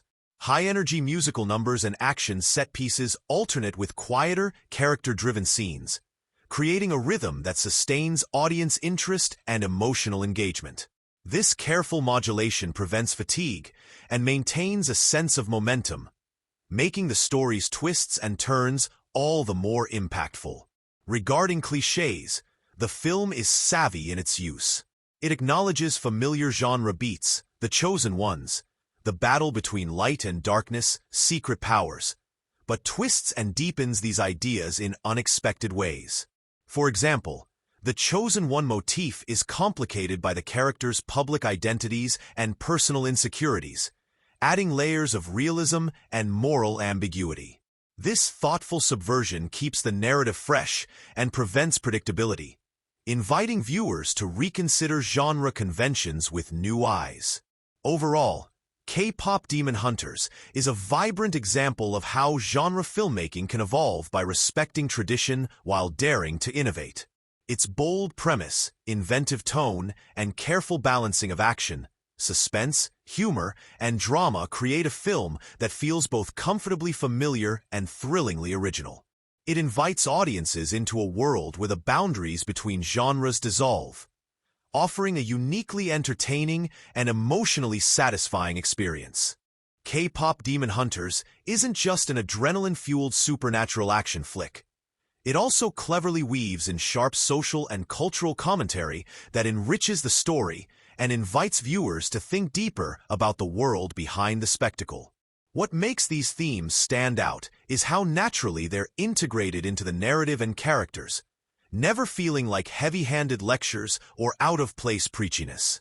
Instead, the film uses its unique blend of K-pop culture and demon hunting as a lens through which to explore contemporary issues, making the commentary feel organic, timely, and relevant.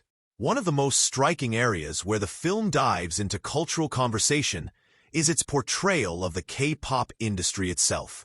The film doesn't shy away from highlighting the intense pressures idols face, relentless schedules, demanding fans, strict image control, and the constant balancing act between public persona and private identity.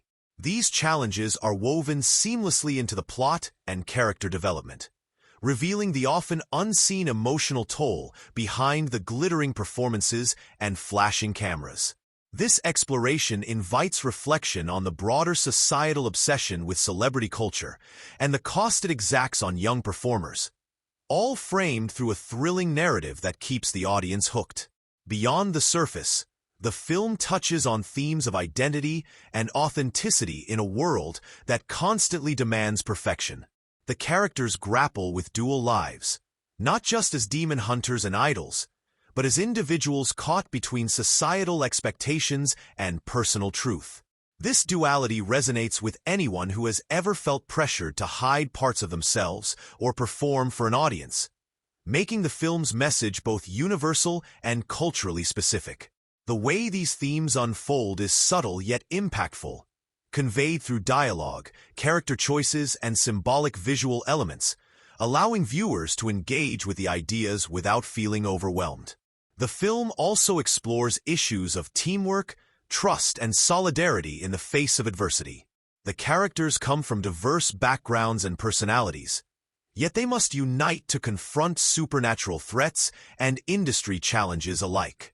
This dynamic reflects contemporary conversations around collaboration, diversity, and overcoming differences to achieve common goals. The depiction of friendship and loyalty is heartfelt and realistic, avoiding cliches while showcasing how personal bonds can be both a source of strength and vulnerability. In addition, K-Pop Demon Hunters lightly but thoughtfully addresses mental health topics, especially related to the pressures of fame and the isolating effects of leading a double life. Characters show moments of doubt, anxiety, and burnout, which are portrayed with empathy and nuance. These scenes stand out because they acknowledge complex emotional realities without reducing them to plot devices or melodrama. Instead, the film invites audiences to consider the importance of mental well-being, especially in high-pressure environments, in a way that feels genuine and respectful. Culturally, the film embraces Korean traditions and mythology as more than just aesthetic choices. The supernatural elements, demons, rituals, artifacts, are rooted in folklore and cultural history, adding depth and authenticity to the story. This respectful integration of cultural heritage enriches the narrative and sparks curiosity about Korean mythology among global audiences. It also serves as a subtle reminder of how ancient traditions continue to influence modern life and identity, a theme that resonates beyond the film's immediate context. The film also nods to broader social conversations around gender roles and empowerment. The predominantly young, female-led cast challenges traditional portrayals of heroes in supernatural and action genres. Their strength, vulnerability, and complexity push against stereotypes and offer a refreshing take on heroism. The characters' agency is highlighted not just through their combat skills, but through their emotional intelligence and leadership, emphasizing multifaceted portrayals of women that reflect ongoing cultural shifts. Importantly, none of these social and cultural commentaries feel tacked on or preachy. Instead, they emerge naturally from the story and characters, enhancing rather than distracting from the entertainment value. The film's tone remains engaging and fun, using its genre elements to explore these ideas in ways that feel accessible and thought-provoking without sacrificing excitement or humor. Moreover, the film subtly critiques the commodification of youth and talent within the entertainment industry, showing how individuals can become products shaped by external demands rather than their own desires. This critique is woven into plot lines involving management pressures, fan expectations, and media scrutiny, offering a nuanced view of fame's double-edged sword. In terms of political or social structures, the film hints at power dynamics within the entertainment world and supernatural realms alike. Themes of control, manipulation, and resistance play out both on stage and in battles against demonic forces, creating parallels that invite reflection on authority and rebellion in broader society. These layers add complexity without bogging down the narrative, encouraging viewers to read between the lines and draw their own conclusions. Ultimately, K-Pop Demon Hunters uses its genre canvas not only to thrill, but also to engage with meaningful cultural conversations. It strikes a delicate balance between entertainment and commentary, making its insights resonate all the more because they arise naturally from a world that's as vibrant and nuanced as the real one. This approach enriches the film's impact, turning it into a story that entertains, enlightens, and stays with audiences well beyond its runtime. K-Pop Demon Hunters hooks its audience from the very first frame and keeps them emotionally invested throughout its roller coaster ride of thrills, laughs, and heartfelt moments.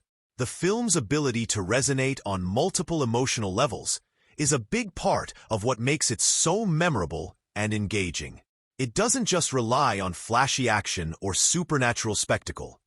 It carefully crafts moments that invite genuine emotional responses, making viewers feel deeply connected to the characters and their journey. Laughter comes easily, thanks to the film's sharp, witty dialogue and playful character interactions. The humor is smart and well-timed, emerging naturally from the personalities and dynamics of the cast, rather than feeling forced or out of place. Whether it's a snappy comeback during a tense moment or lighthearted teasing among friends, these scenes provide much-needed levity that balances the darker, more intense elements.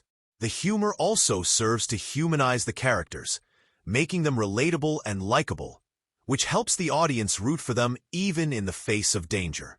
Excitement pulses through the action sequences and musical performances, delivering adrenaline-fueled moments that keep viewers on the edge of their seats.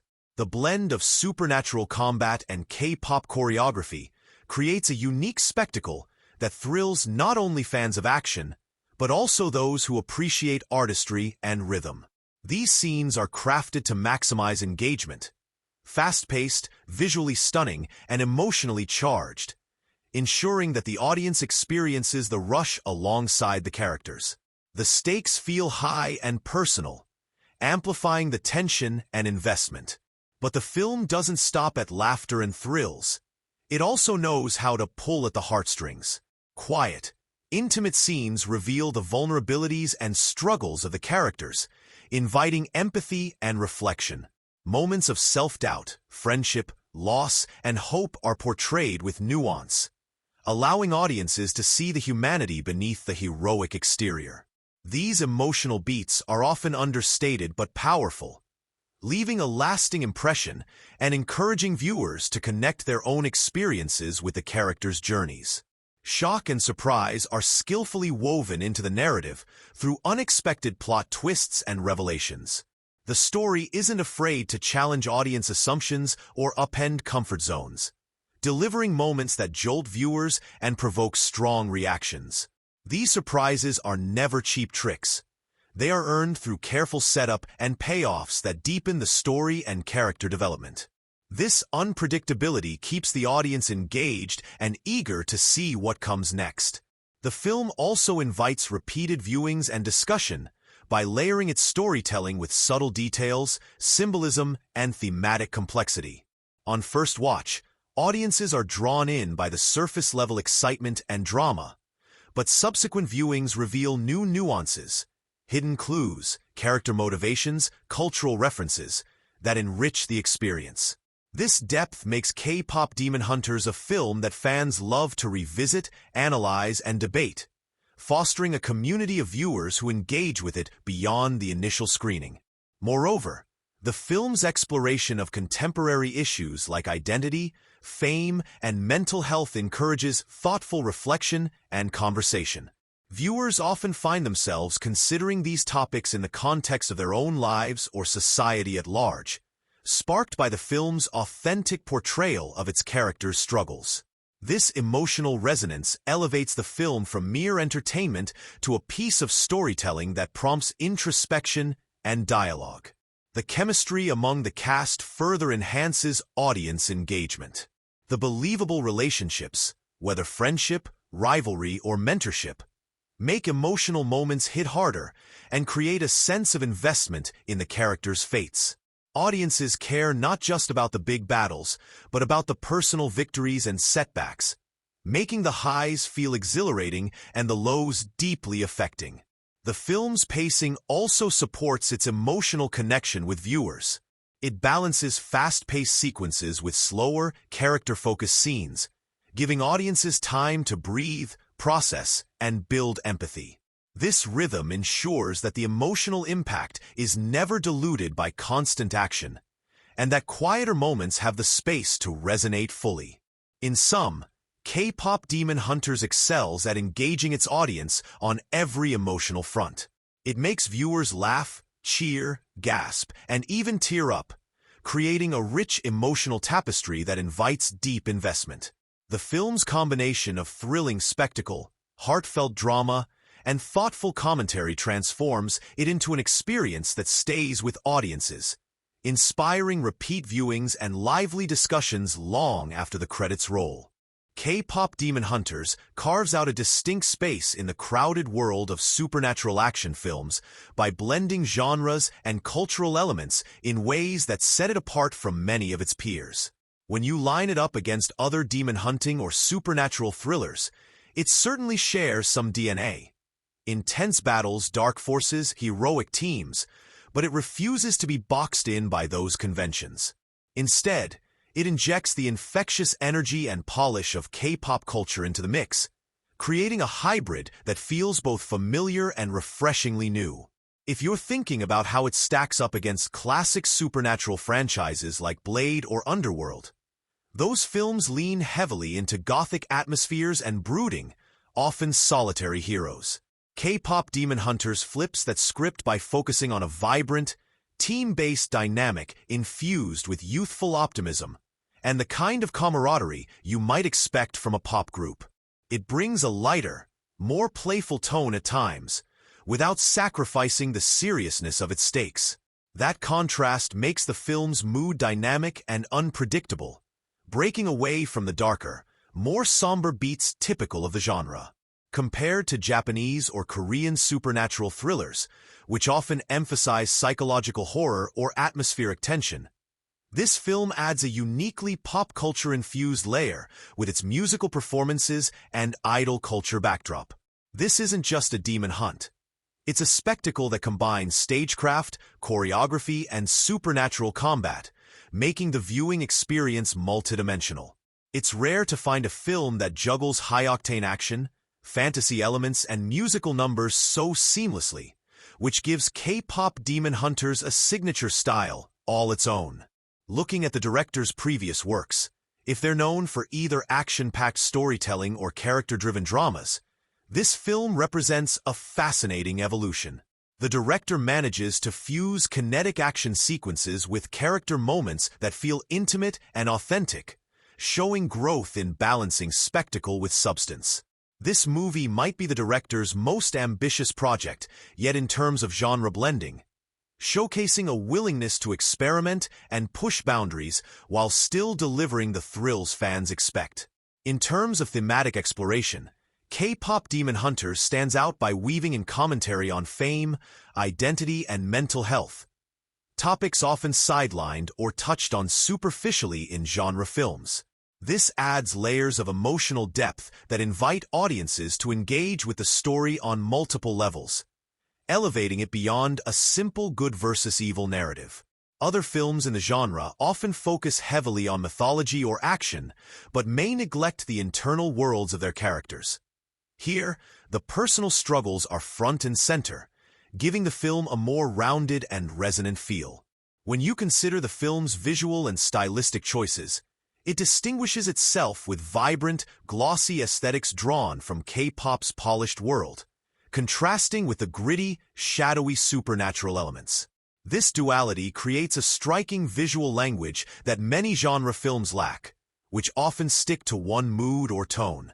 It's a feast for the eyes that keeps the audience visually engaged while reinforcing the film's central themes of dual identity and hidden depths.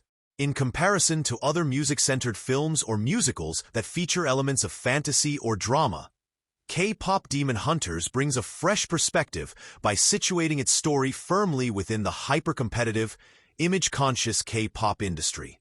This insider look adds authenticity and grounds the fantastical elements in a recognizable cultural reality, setting it apart from more generic musical or supernatural narratives.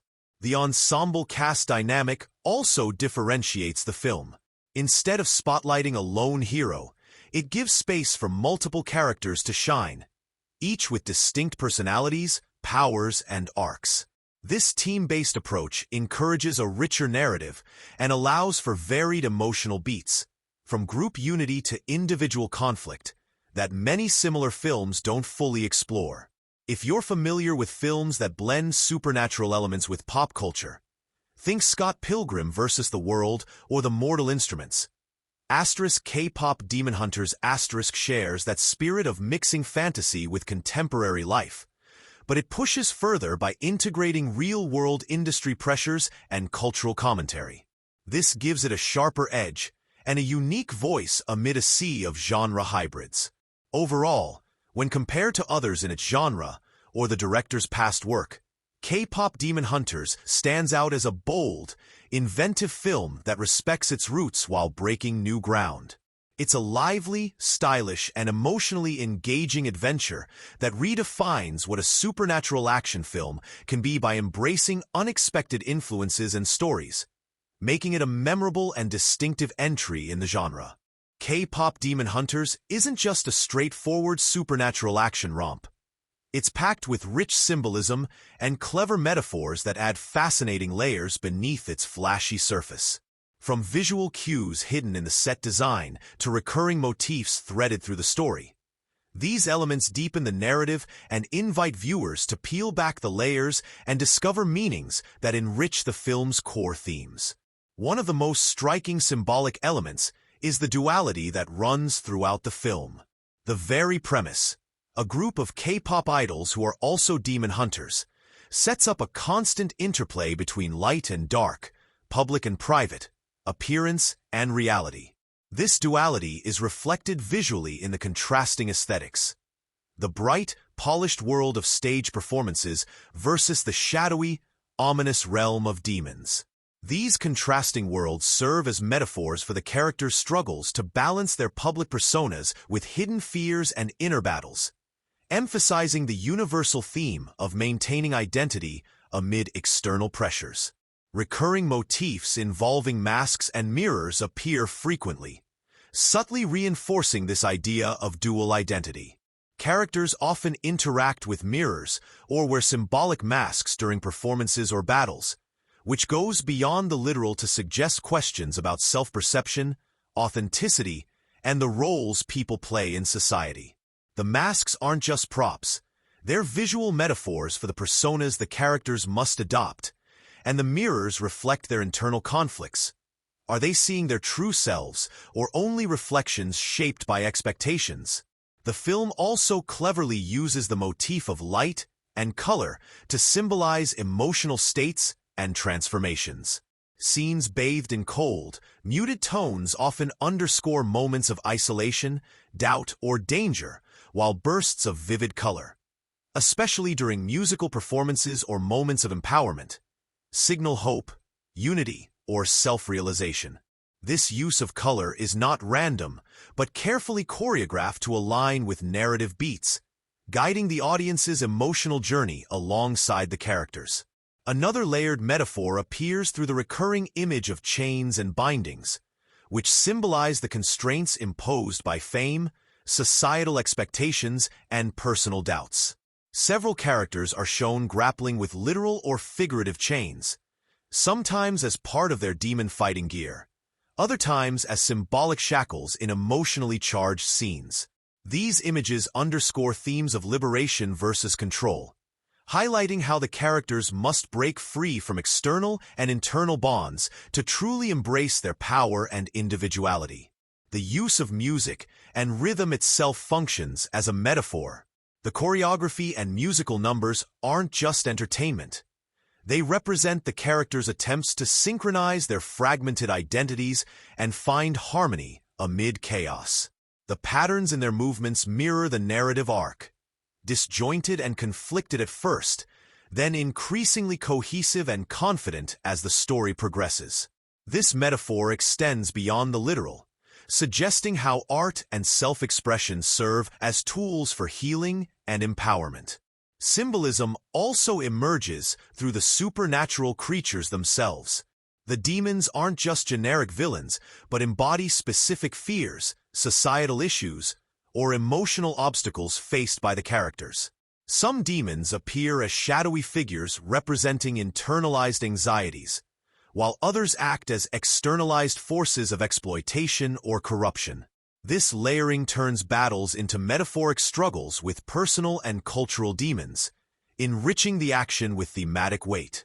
The film's recurring use of light sources, candles, neon signs, stage spotlights, adds another symbolic dimension. Light often represents knowledge, hope, and revelation, and its manipulation in various scenes highlights moments of clarity or confusion. For example, flickering or dimming lights can signal doubt or danger, while steady, bright illumination accompanies moments of truth or triumph. Costume design is packed with metaphorical significance too. The characters' outfits blend typical idol glamour with armor-like elements, symbolizing their dual roles as performers and warriors. The contrast between delicate fabrics and protective gear visually communicates their vulnerability and strength, creating a powerful image of resilience under pressure. The narrative itself unfolds with metaphorical echoes, plot points that parallel personal growth and societal commentary. For example, the progression from fragmented, isolated characters to a unified team mirrors broader themes about community and support systems. The film uses this journey as a metaphor for overcoming not just external threats, but internal divisions and insecurities. Symbolic dialogue lines also pepper the script, often hinting at larger ideas without spelling them out explicitly. Characters speak in ways that suggest themes of freedom, sacrifice, and self-acceptance, inviting viewers to engage actively with the story's deeper meanings. These moments give the dialogue an added layer of richness that rewards attentive watching. Even the film's title, K-Pop Demon Hunters, serves as a metaphorical statement, a juxtaposition of seemingly opposing worlds that reflects the characters' internal and external battles. It challenges viewers to reconsider assumptions about genre, culture, and identity, setting the tone for a story that delights in complexity and contradiction. In summary, the film's symbolism and metaphors aren't just decorative flourishes. They are woven tightly into every aspect of the storytelling. They deepen the themes of identity, duality, and empowerment, while enriching the visual and emotional experience. For viewers willing to look beyond the surface, these layers offer a rewarding journey full of discovery, adding depth and resonance to an already thrilling narrative. K-Pop Demon Hunters arrives as a fresh and unexpected entry into the growing wave of supernatural action films, and while it doesn't sit within a pre-existing franchise, it positions itself intriguingly for potential future expansions, sequels, or spin-offs. It feels like the start of a brand new universe rather than a standalone story, setting up rich narrative threads and character arcs that clearly invite further exploration. The film cleverly balances delivering a satisfying story on its own while planting seeds that tease larger mysteries and world-building elements, hinting at what might come next in this hybrid realm of idol culture and demon warfare. Unlike many franchise films that plunge right into established lore, K-Pop Demon Hunters takes the time to build its mythology from the ground up, introducing viewers to its unique blend of contemporary pop culture and ancient supernatural threats. The film's world-building is immersive and layered, making the supernatural elements feel organic to the modern setting rather than tacked on.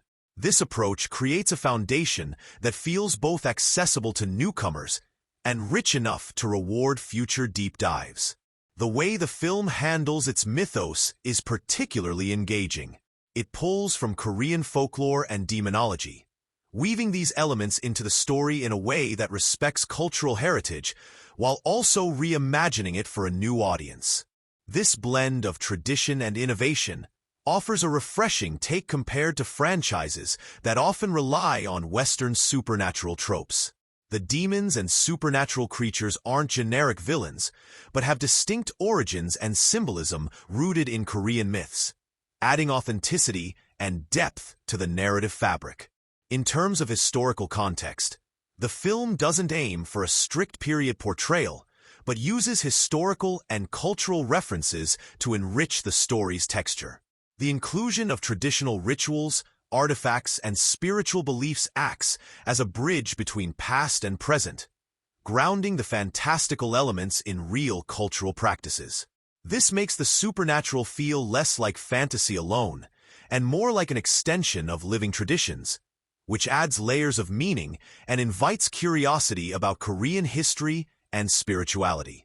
The characters themselves embody this bridging of eras, young, modern idols connected to ancient powers and responsibilities.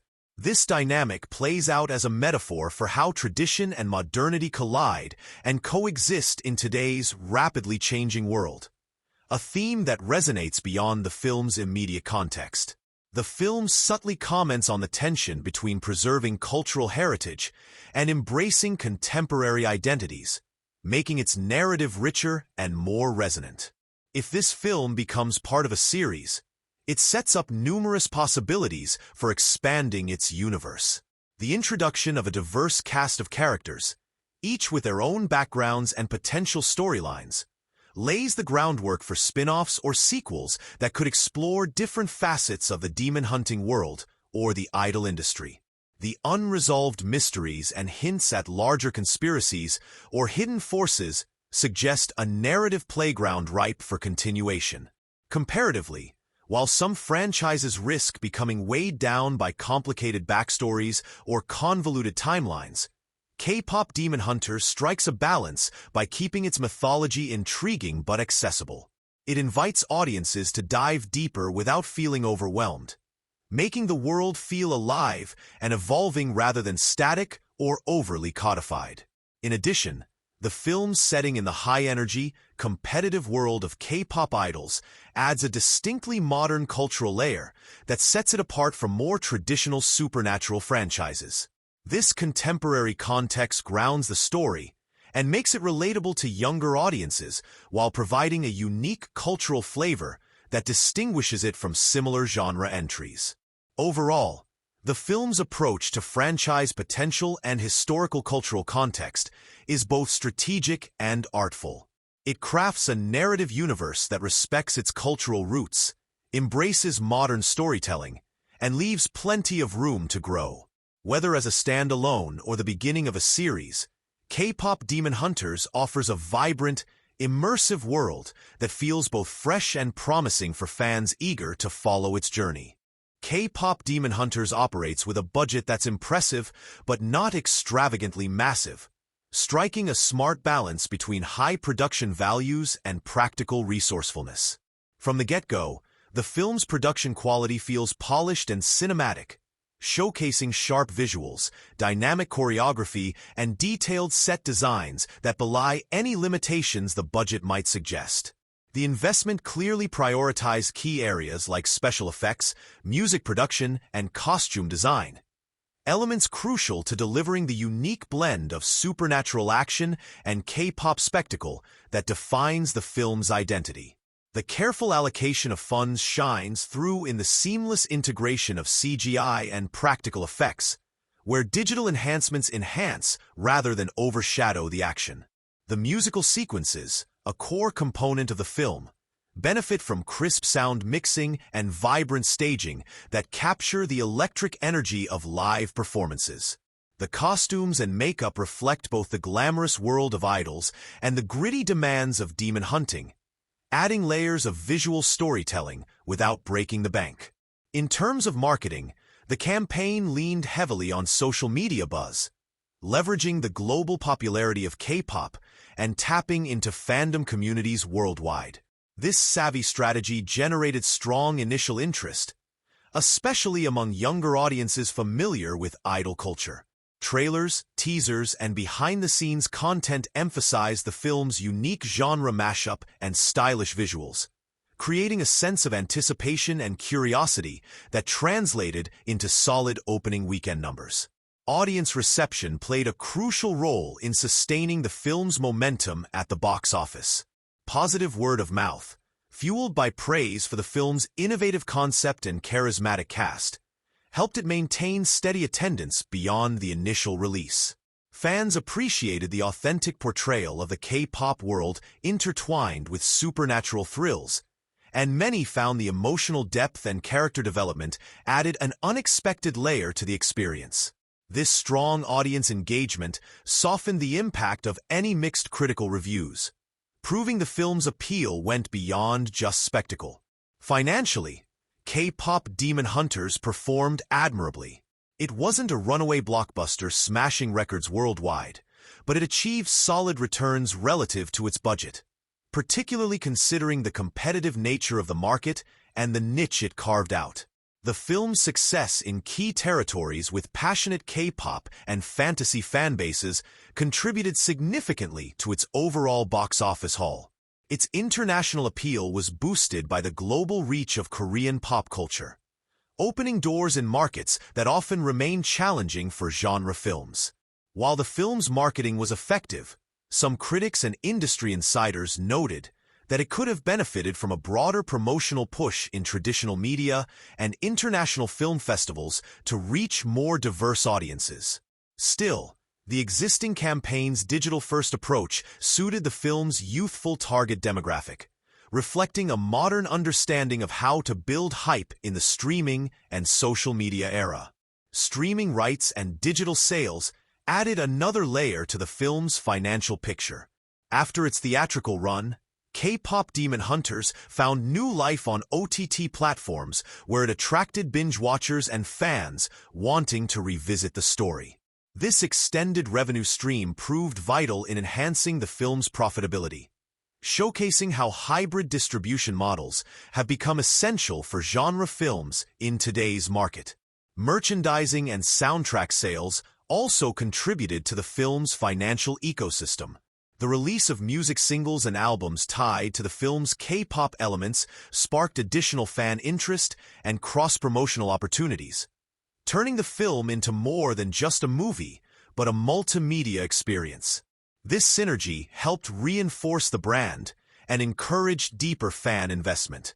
Ultimately, the film's budget and box office performance illustrate a well-executed project that maximized its resources and tapped into cultural trends to carve out success.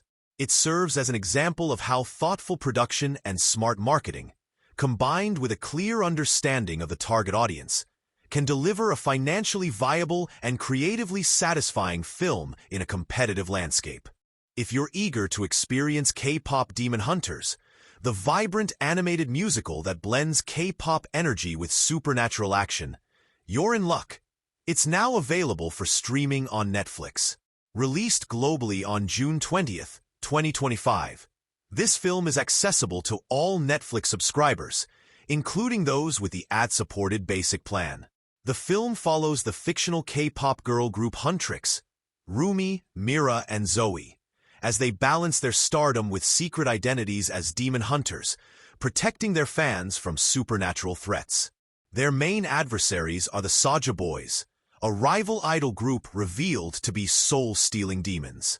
For the most immersive experience, watching on a large screen with high-quality audio is recommended to fully appreciate the film's stunning animation and dynamic musical sequences. Whether you're a fan of K-pop, animated musicals, or supernatural action, K-pop Demon Hunters offers a unique and entertaining cinematic experience. K-pop Demon Hunters, release date, time, how to watch. Sony Animation's K-pop Demon Hunters gets official trailer poster. Trailer reveals a fiend-fighting girl group in pop-powered animated musical, exclusive.